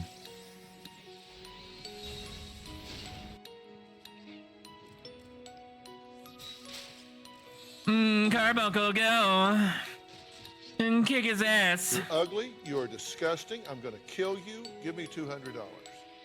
Yes, queen! First blood. Get him.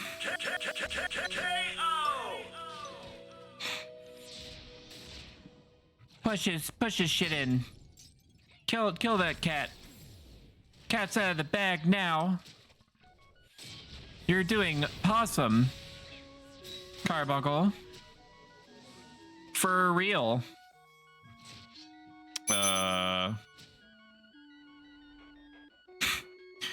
This is almost a This is almost some pretty whiskey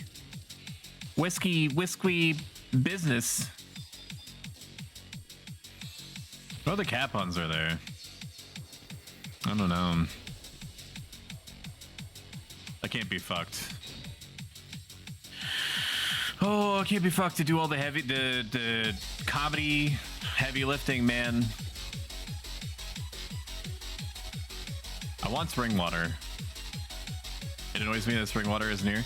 You know, I've been using aerial armor this whole time, when really I've had Crimson Howl. I should have been using Crimson Howl the whole time in order to boost people's attack power for 3 entire minutes, and it is incredibly dumb and foolish of me not to realize that that was an option and that I should have been doing that the whole time.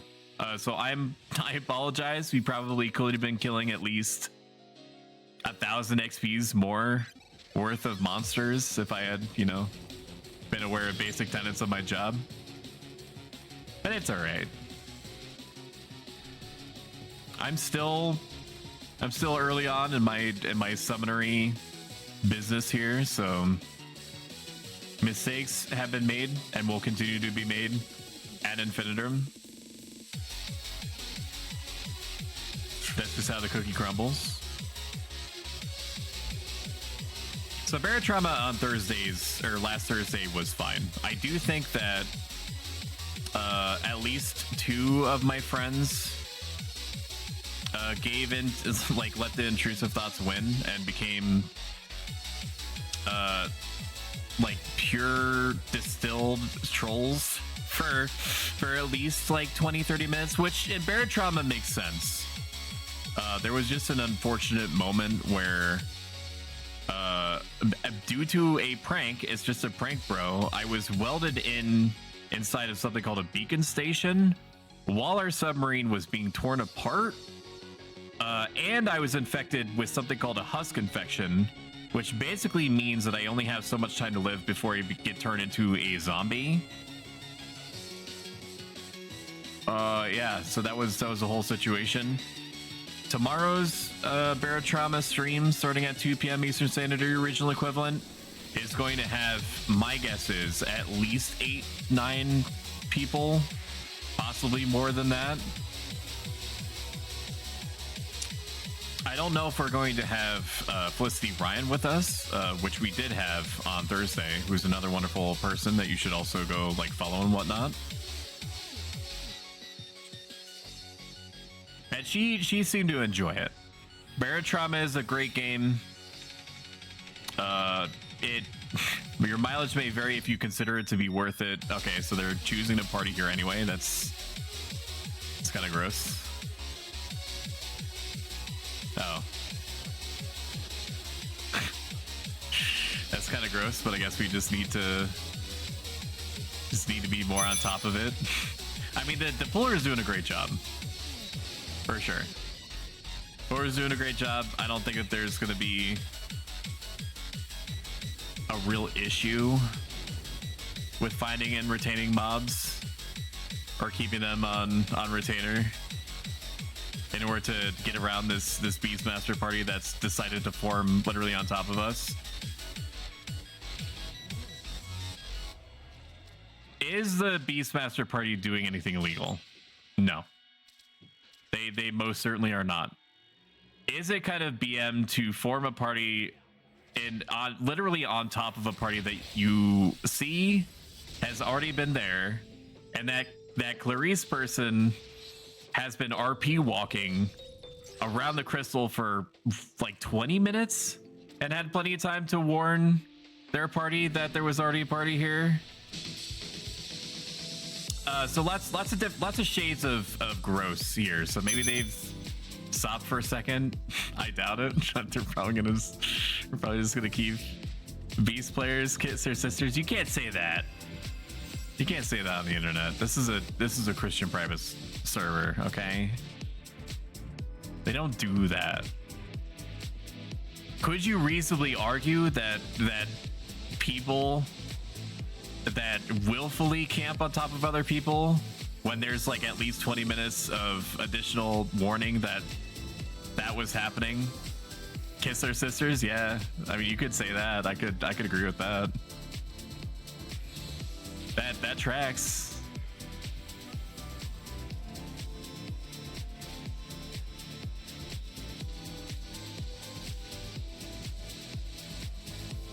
Just a series of coincidences. They're gonna go after maybe they'll go after the crawlers. The fact that we have a bard that's able to sleep stuff is a huge benefit. I'm very thankful that we got a bard. That was not insane. Because they very could have easily have said, do you have a red mage or do you have a paladin? And then it would have, at that point I think it would have turned into the Joker. So we definitely dodged some kind of bullet. Some kind of scorpion arrow there.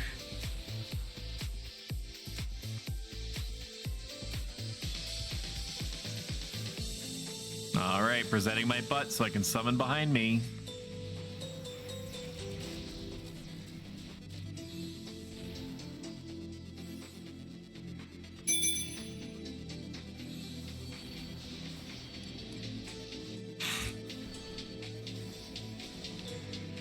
So I don't know exactly when I'm going to be doing them. I am planning on doing more edutainment streams on Final Fantasy XI like we did for the first 30 or 40 minutes at the start of the stream. You can go to what I've already made, youtube.com/@symbolprostoic to find the other 5 parts that I've uploaded. Some parts more than others may be useful to those that are already experienced with the game or consider themselves experienced. But apparently I have taught people that are very experienced with the game certain things, like that you could check param yourself. So if you type in chat, check param, like PARAM, check CHECK, param, no space, punctuation or anything, and then me, while you're not in any kind of menu, it gives you a detailed breakdown of what your actual accuracy is across whatever you're holding, including whatever is in your offhand if you're a ninja or sub ninja.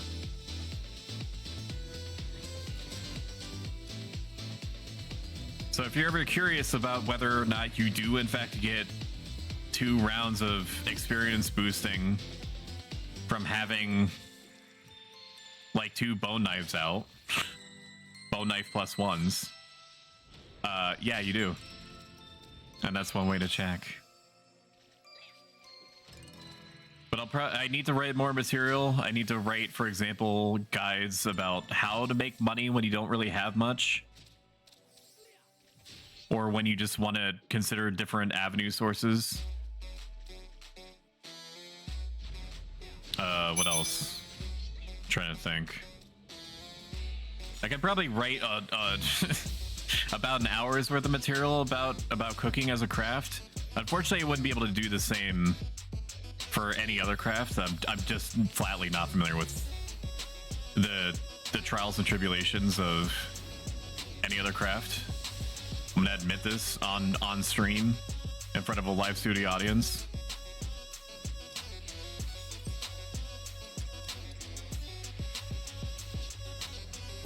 But I can write a mean tutorialization about cooking. All crafting is terrible. Yeah, I would say. But people ask me if they should take up cooking as a craft. I say yes, in the sense that it's by far the cheapest, it seems, out of all the crafts to level up. But at the same time, most people understand that, and so they also start crafting. So it's like everybody eats, right? So there's always going to be need for food. There's always going to be need for food. But because there's so many chefs out there, you're going to be gaining money at a steady but not remarkable clip. You're going to be gaining lots and lots of little bits of money.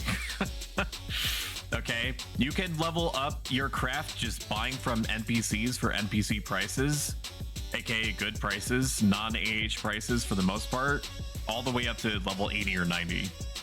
It's only when you get up into the early 90s that you start having to fuck with stuff that is auction house dependent, almost purely. It gets a little weird around like level 50 and 60, but for the most part, the only suffering that I experienced was back when fire crystals were not buffed yet, and were like literally like 3,000, 4,000 a stack. And then the devs buffed the crystal gain, causing the inverse to happen, where you could, on any day, you could see like literally 2,000 stacks of earth crystals ready to go on the auction house.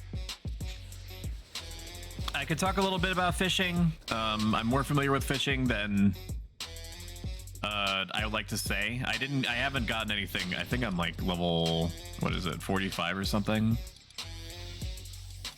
But I understand how to keep progressing all the way to the top if I so chose. Cooking makes enough money for me in general that I don't feel like I need to fish in order to fill the blanks. I also think that it's kind of like it's a psychological trap that people set up for themselves when they're like, okay, well, I cook and I fish. So in order for me to save money, I'm going to use what I fish up for my cooking. And the psychological trap is the fact that you have told yourself that the fish is free by virtue of you fishing it up. It's an opportunity cost thing where you're trading time, and you could also just sell the fish that you fished up instead. So you have to do like a cost benefit analysis of, will the fish sell faster in a cooked format versus me just selling it and then going back to fish up more goo tuna or whatever. That's a conversation that everybody has to have with themselves. I'm of the opinion that anything that I could spend time fishing, if the fish seems even remotely profitable, it's easier and faster to just sell the fish than it is to cook it into like soul sushi or something. Even though the whole sushi market is completely borked. It's foobar. It's so the sushi situation has persisted across servers, public, private, and it's just cursed. It's just a deeply cursed fishy landscape. It's real fishy business, if you ask me.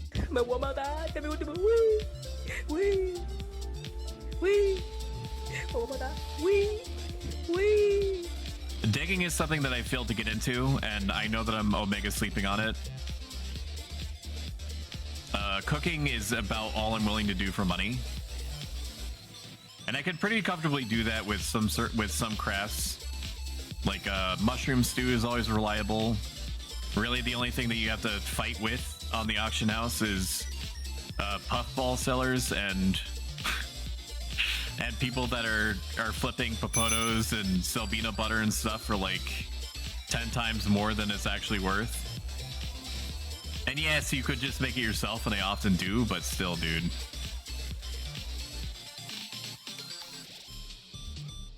Stop fucking selling popotos for like 2,000. All right, it won't tell you again. You nasty.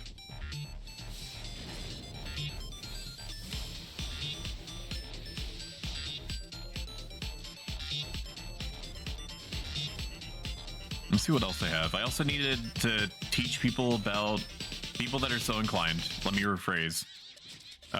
Party leading, creation, etiquette. We talk about it variously during our different streams, but we don't really go whole hog in on it from like the beginning. Wikis, helpful websites is also something. Chat menu usage and navigation, like search commands and C commands and PCMD commands and things like that.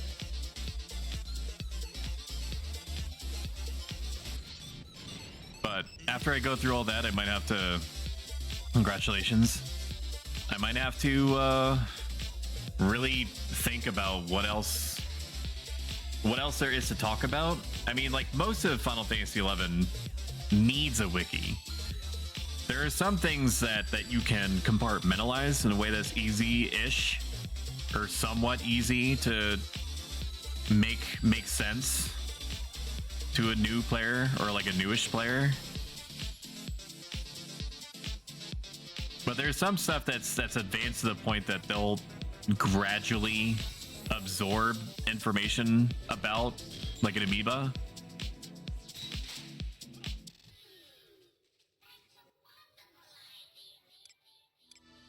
All right, we will Carolina, Little Richard.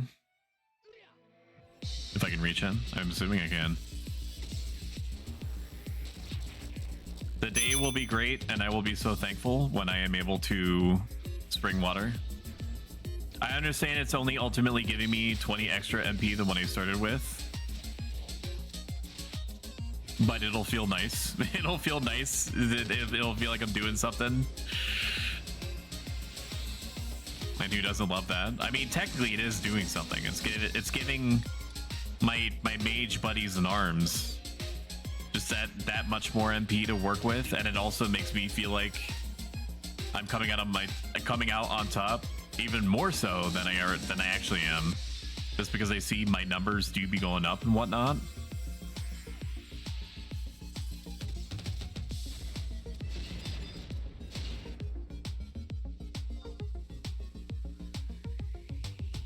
Does anyone watch shorts? I don't mean like a show. I mean like the videos on YouTube. You don't have to answer that if it's too much to unrecline and look at your fun screen. And like move your mouse over and click on my tab if you don't already have it muted. And then communicate to me that you do in fact watch shorts on YouTube. If that's the case, just sit there and listen to me. So I uploaded my first short ever, and it is a truly cursed process to do this. Not cursed as in difficult, cursed as in why is it like this. So in order for you, like, you have two options. If you're on your phone, because I guess that, you know, what do you not have phones, right? If you're on your phone and you have the option of uploading like a video file as a short, right? It conforms to 9:16, 9:16 ratio. What the hell is 9:16 ratio, you ask? It is the ratio that matches the bespoke orientation and like of a phone. Just like it's what you look at in like a vertical format. So it is the most cursed. It is the most cursed format of all vertical video clips. Okay, and they're making it a thing. They're like, these Zoomers don't give a shit. They just want to consume content as fast as possible in under a minute without having to like orient their phone at all. We just want them to keep swiping left because that's all they know how to do anything with these days. These fucking whippersnappers. They're too dumb to change their phone around and make it landscape. It needs to be all portrait. So you have the option of uploading a video to YouTube as a short. It has to be under a minute, and it has to be in a vertical layout, which makes me want to throw up in my mouth when I say it out loud, much less think about it. As we gamers have been trying for years to get that shit cut out. They're like, lol, vertical format, lol. And so YouTube, I guess, simultaneously thinks that people are too dumb to have access to an editor that allows them to take a video and reformat it as 9:16 to upload as a short, because you don't even get the option. I was doing some real research because, you know, I care about my streaming thing here. Eventually I want to see it become at least a part-time thing for me. And I was like, people like shorts right now. It just happens to be a thing that people tap into, literally and figuratively speaking. So let me see what it's about. And I was like, how do I upload as a short on PC? And most of the sites were just like, yeah, you just like upload it. And I'm like, what the fuck do you mean you just upload it? What do you mean? How do I upload it? There's no option. There's no editor. There's nothing that says remix or edit as a short or do a clip like you can on Twitch. Why on God or Satan's green earth do I need to make the video a 9:16 first and then upload it and then basically pray that it gets turned into a short? Who thought that that was an okay idea? Why? Why would you not supply the tool for this cutesy YouTube format to be able to edit? I'm not talking about like sweeping edits. I'm talking about like ratioing, like cropping, like some kind of tool that's built into the system that allows me to make my funny memes, my memes, into a short that can be consumed easily with a swipe and then get immediately downvoted because Zoomers will look at my VTuber and be like, so what is he? Some kind of like robot idiot? And then hit the dislike and then and then sweep next. Or sweep left or whatever. Just swipe left. Some kind of sweeping or swiping happens. Swiper, no swiping. I don't want to die. Why is it still looking at me? Oh, it's because it's asleep. That's right. So you know what I did? I was like, I have to start somewhere. I need to know how this shit works. So I uploaded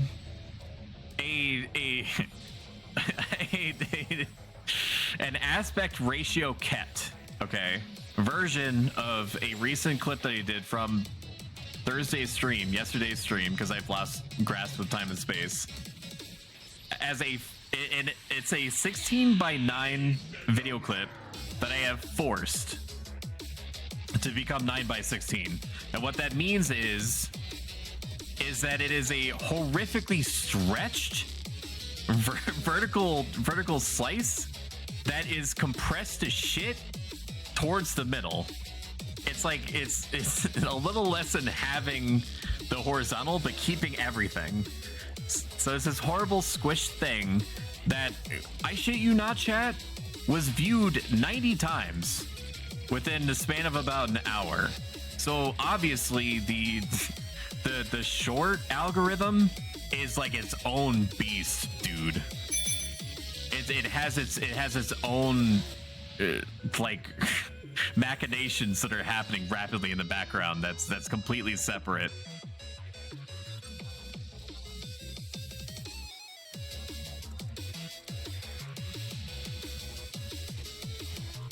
It doesn't look good. It doesn't look good at all. Here, I'll show you. Nothing's going on the screen right now.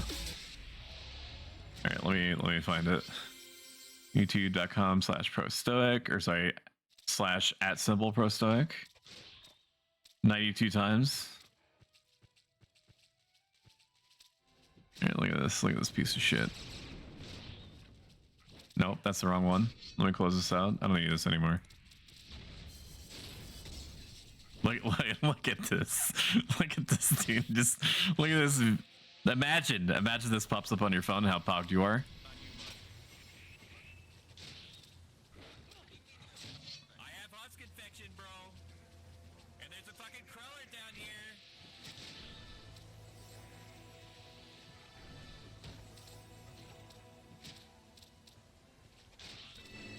No, fuck you. Look at this. No, go fuck yourself.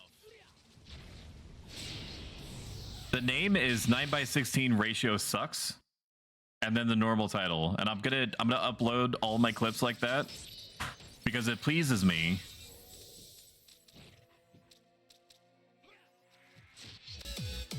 And I fully expect that if you all ever become YouTubers, that you do the same. The change has to start with us.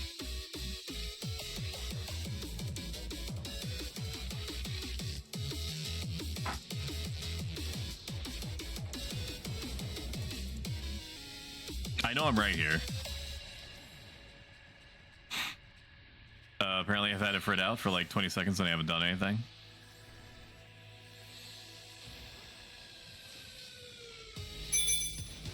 It looks like that party went away, which is a very good call. What can I do after Hitachi NPs? Maybe a Frit will do something. I really should have something that I can do after the Samurai goes. You know, before we stop. Before we stop partying. Like, the entire time that it matters. Double Punch? Apparently Double Punch can do a thing. So let's do that. Wowie zowie! 314 damage? If only it had occurred to me even remotely to try to set that up literally 2 hours ago.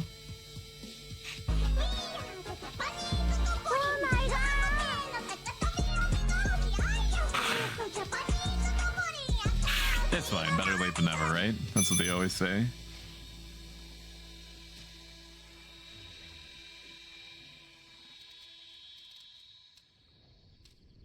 We're having a good time. Right, hero? You've been mogging out of your gourd. I know, like, underneath bated breath. You're like, this is so moggers. I want to hang out with Stoic all the time. That's what you're saying. Way down. Deep down. Dude, I used 2 chariot rings and then some. Yeah, it's been pretty productive. I would say that at the end of the day, we've managed probably 7,500 XP per hour. It's not showing that on the XP. I mean, like, in terms of, like, uptime while we've been doing things, we've definitely been getting more than 5,300, like it's implying here. I know, because I'm already very close to leveling again. I'm literally just waiting for whoever needs to go.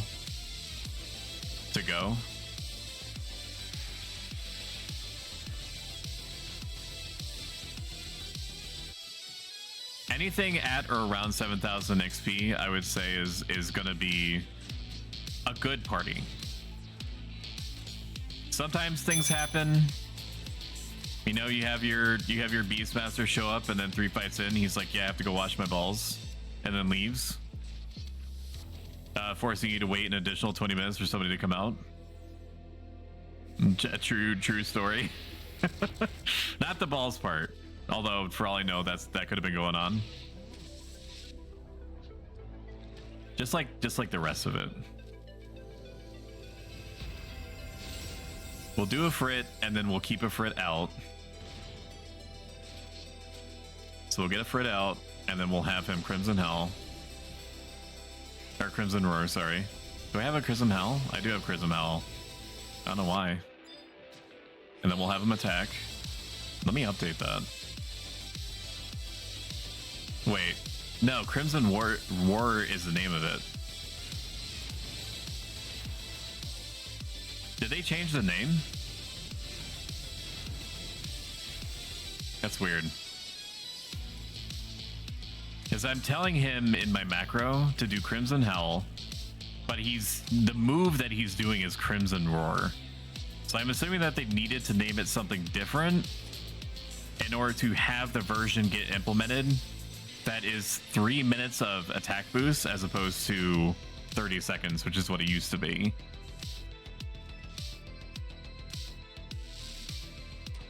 It's a good thing that we're stopping relatively soon, not because I enjoy taking away your main source of dopamine for the night, chat, but because I can my meat sack that I carry around that has like all my organs and stuff in it is trying to inform me that I'm about to lose my voice.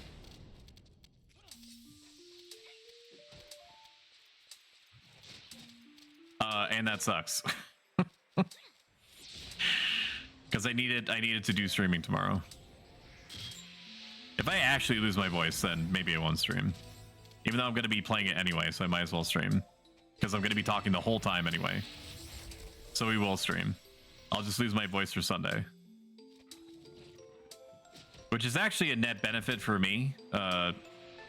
going into Monday, because then I can reasonably say, sorry, I literally don't have a voice right now. I can't attend any meetings. So I think if you're trying to meeting me right now, I'd really rather you not, because I'm gonna ruin it even further. Like, just try to pull me into meetings. If it's an email, which 99% of the time it can, then just stop trying to drag me into meetings. You can't simultaneously be like, hey, we need you to outperform in every metric consistently, and then be like, oh, hey, here's about 8,000 meetings that we would like you to be a part of. Like, fucking pick one, bro. Is that what format do you want me to waste my time? Do you want me to waste my time producing so that the economy can get supported? Or do you want me to just say things that sound good? We'll get Garuda out for a big old healing thing. Because it feels right. It feels right and cute. Say things that sound good, yeah.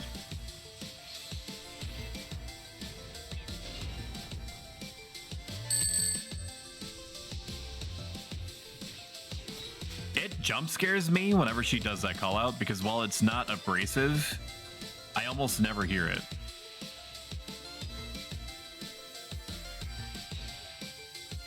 We'll get a Frit out. The samurai is about the samurai.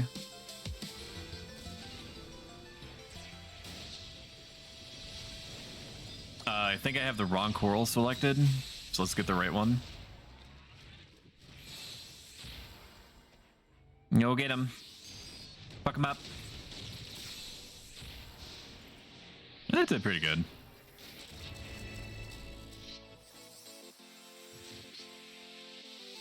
That Frit's really getting fired up.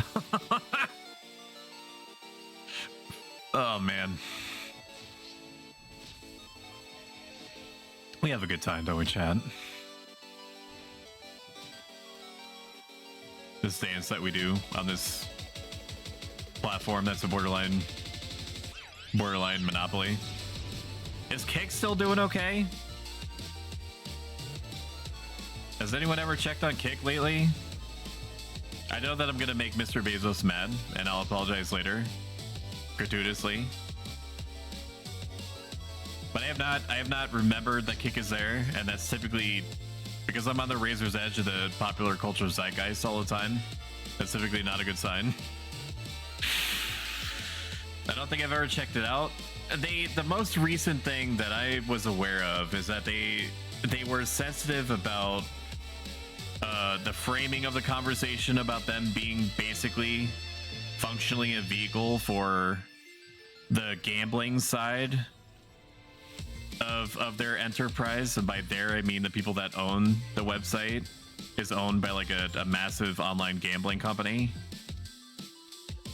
I don't know the specifics, so I could be misstating that, but that's the gist.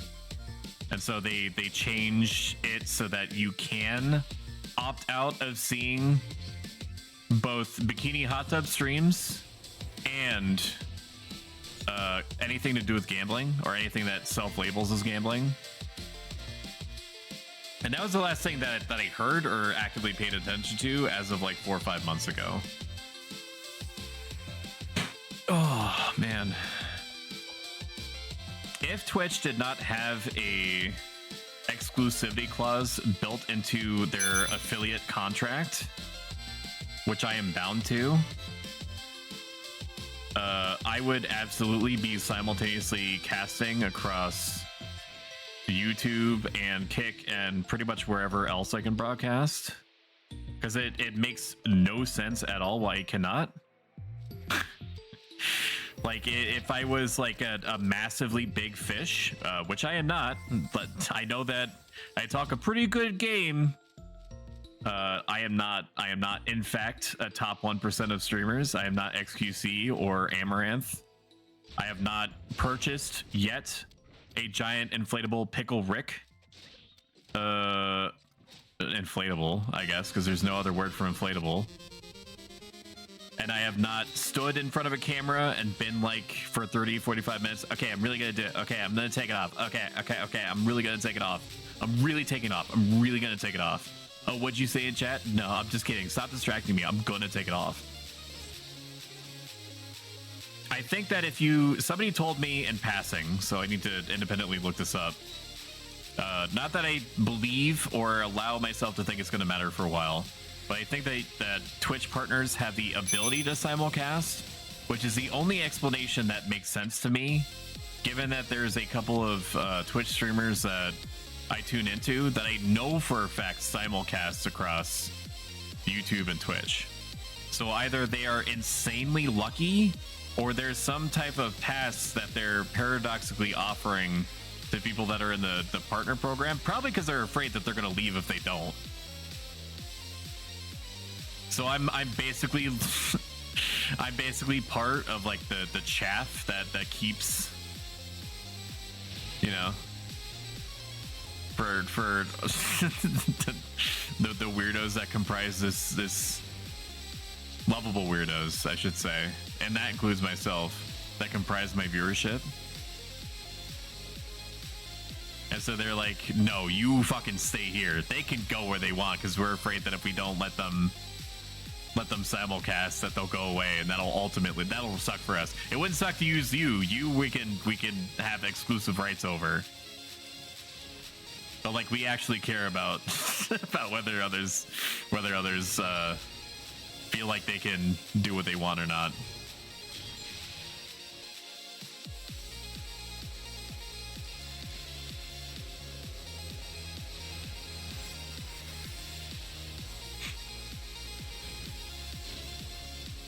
I don't think, yeah, you should be able to. Yeah, no, I agree.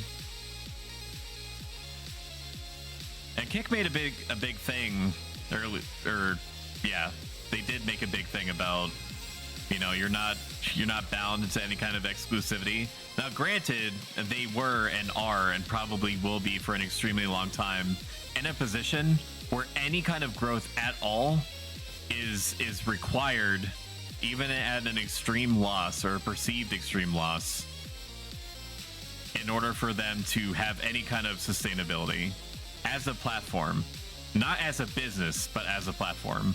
They need people. They just need blood. They just need fresh bodies all the time. And the best way to do that is to be like, hey, we'll give you literally 95%, last I checked, of any subscriptions that you'll get. And then presumably the bean counters that do be counting the beans in the background have assessed that even if like 1 to 3% of people find their way into the gambling sections and then inadvertently contribute to like the gambling arm of like the owner's company, that ultimately makes it profitable. And they could just want to also make like a competitive service that people want to be a part of. Like, it's not mutually exclusive, right? I should probably summon a Frit and do something. Huh? About that?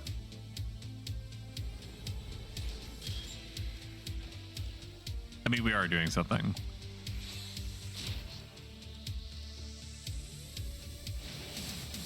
And based off of the last research that I did, currently Twitch is a not literal necessary evil, but is hard to argue with as not being like the best place for discoverability, even though it's super omega oversaturated with streamers.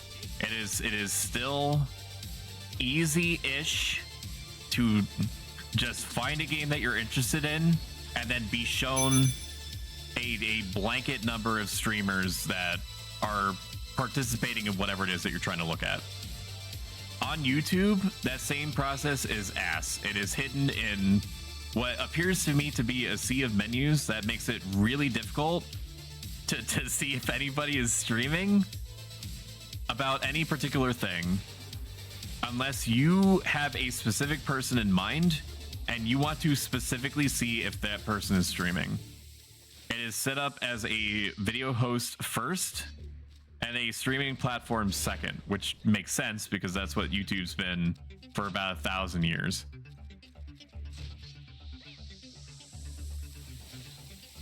If I had my way and Twitch and like YouTube was like Twitch, like YouTube would probably be like the second best place. It's awful for discoverability, but it is just better all around for like economically for the streamer themselves. You just have to be found first. If you're established in YouTube, you are good to go. I think high key they're like we don't like it when you simulcast. Low key they don't give a shit. They also aren't supposed to allow, I don't think anybody, like a lot of people know this, but you're not supposed to allow burned in ads, aka like what literally every YouTuber does with sponsors, like sponsored sections where they're just like, I know that I'm primarily like a Total War streamer, but let me jump cut to me talking about Honkai Star Rail for 2 minutes. I had no idea what the fuck that just was. I had no idea what you just did to me. It took me a second. I did not parse it. But it snapped me out of it though, dude. I was in there talking about whatever I was talking about.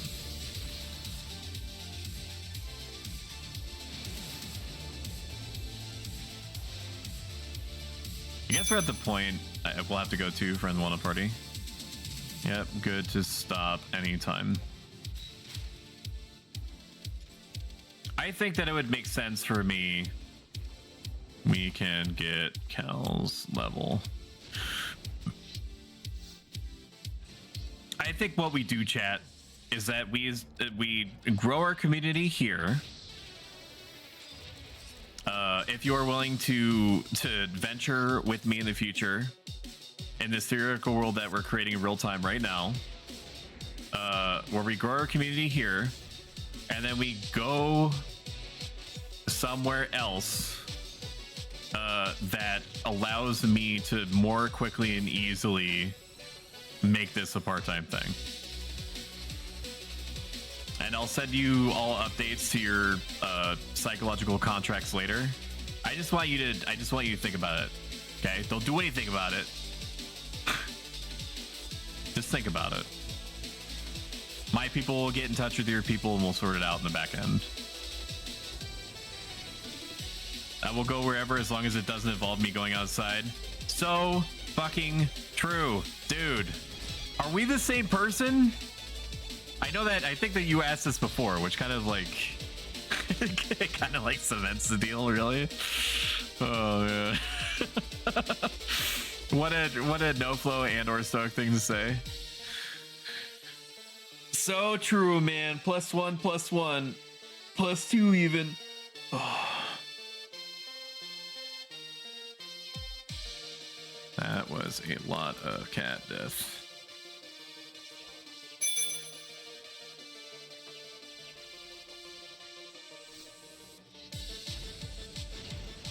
Chat, I've had a lot of papaya and there's still so much left over. You can have some, like this whole time. Like if you're trying to be nice to me, you can have some. I know that they weren't cheap and that you feel bad about taking too much, but I'm like asking you not to feel like you're taking too much. Like just put it in your mouth. Just put the whole thing in your mouth. They're little papaya chunks. It's not that bad. This has been a very productive party. Very happy with it. The samurai, Meat Tornado, hallowed be his name. Like I said, easily top 3 samurai tanks I've ever met, which may or may not be comprised of literally 3 people.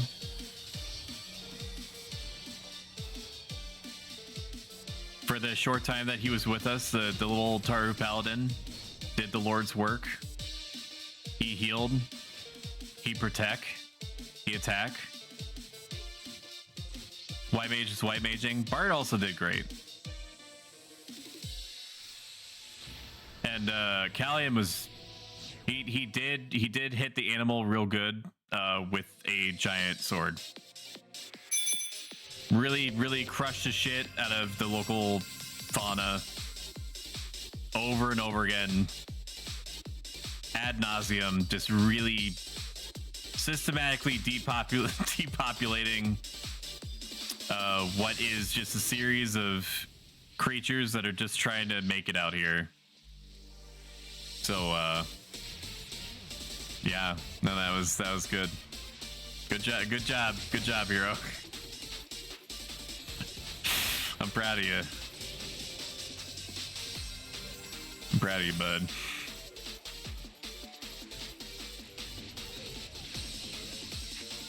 This is good stuff. How are we doing in region? Not that it really matters to me that much. Sandoria currently has this. Windurst is winning. Windurst has actually been doing a really great job with conquest control. There was a good probably 5 or 6 months where Windurst was chronically in last, always, and then they clearly had some kind of like Master Chief Spartan bioengineering program going on in the background, where they just were deploying. I would say Black Ops, but it's more like Green Ops, teams to capture areas, and now they're just doing it regularly. I think we've really, and by we I mean Bastok, I think Bastok has really underestimated. Congratulations. This can be last boss unless someone is really close. Yeah, last boss. We made a lot of progress, dude. I was not expecting to get level 46. Thank you. Oh, well then. Okay. I love you too. I love you more. You're my schmoops.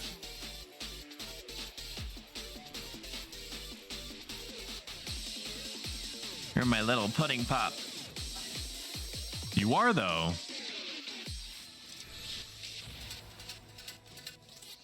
My wife doesn't like it when I call her pet names, and it's just, I don't know if you about chat. It causes such inner turmoil in me.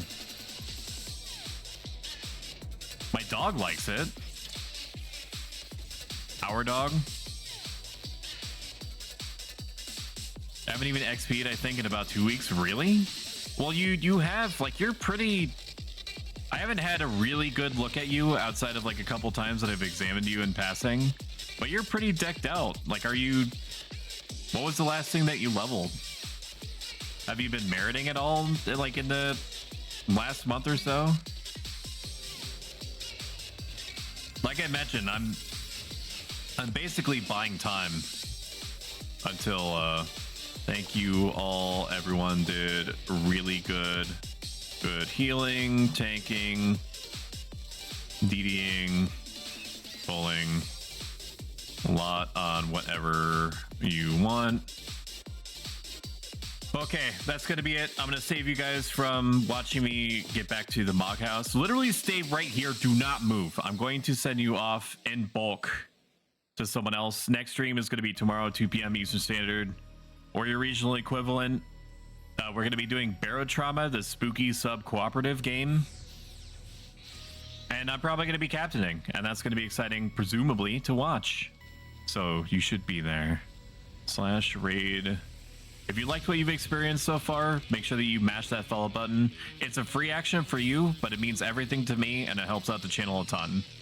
I have been dragging my feet on XPing. I hate XP parties. Yeah, but you're also like the Greek goddess of like Final Fantasy XI, so I don't think that you really need to push yourself too hard. Let's send you over to... I don't know. Let's send you over to Professor Crabdance. It's been a while since we sent anybody over to him. Thank you so much for being here. I will see you guys 2 p.m. tomorrow for spooky sub time. Thank you, Hero, for coming out. Appreciate you. Goodbye, my friends. Bye, bye, bye. See you later. Bye. Have a good one. Bye, bye, bye, bye, bye. Bye, bye, bye.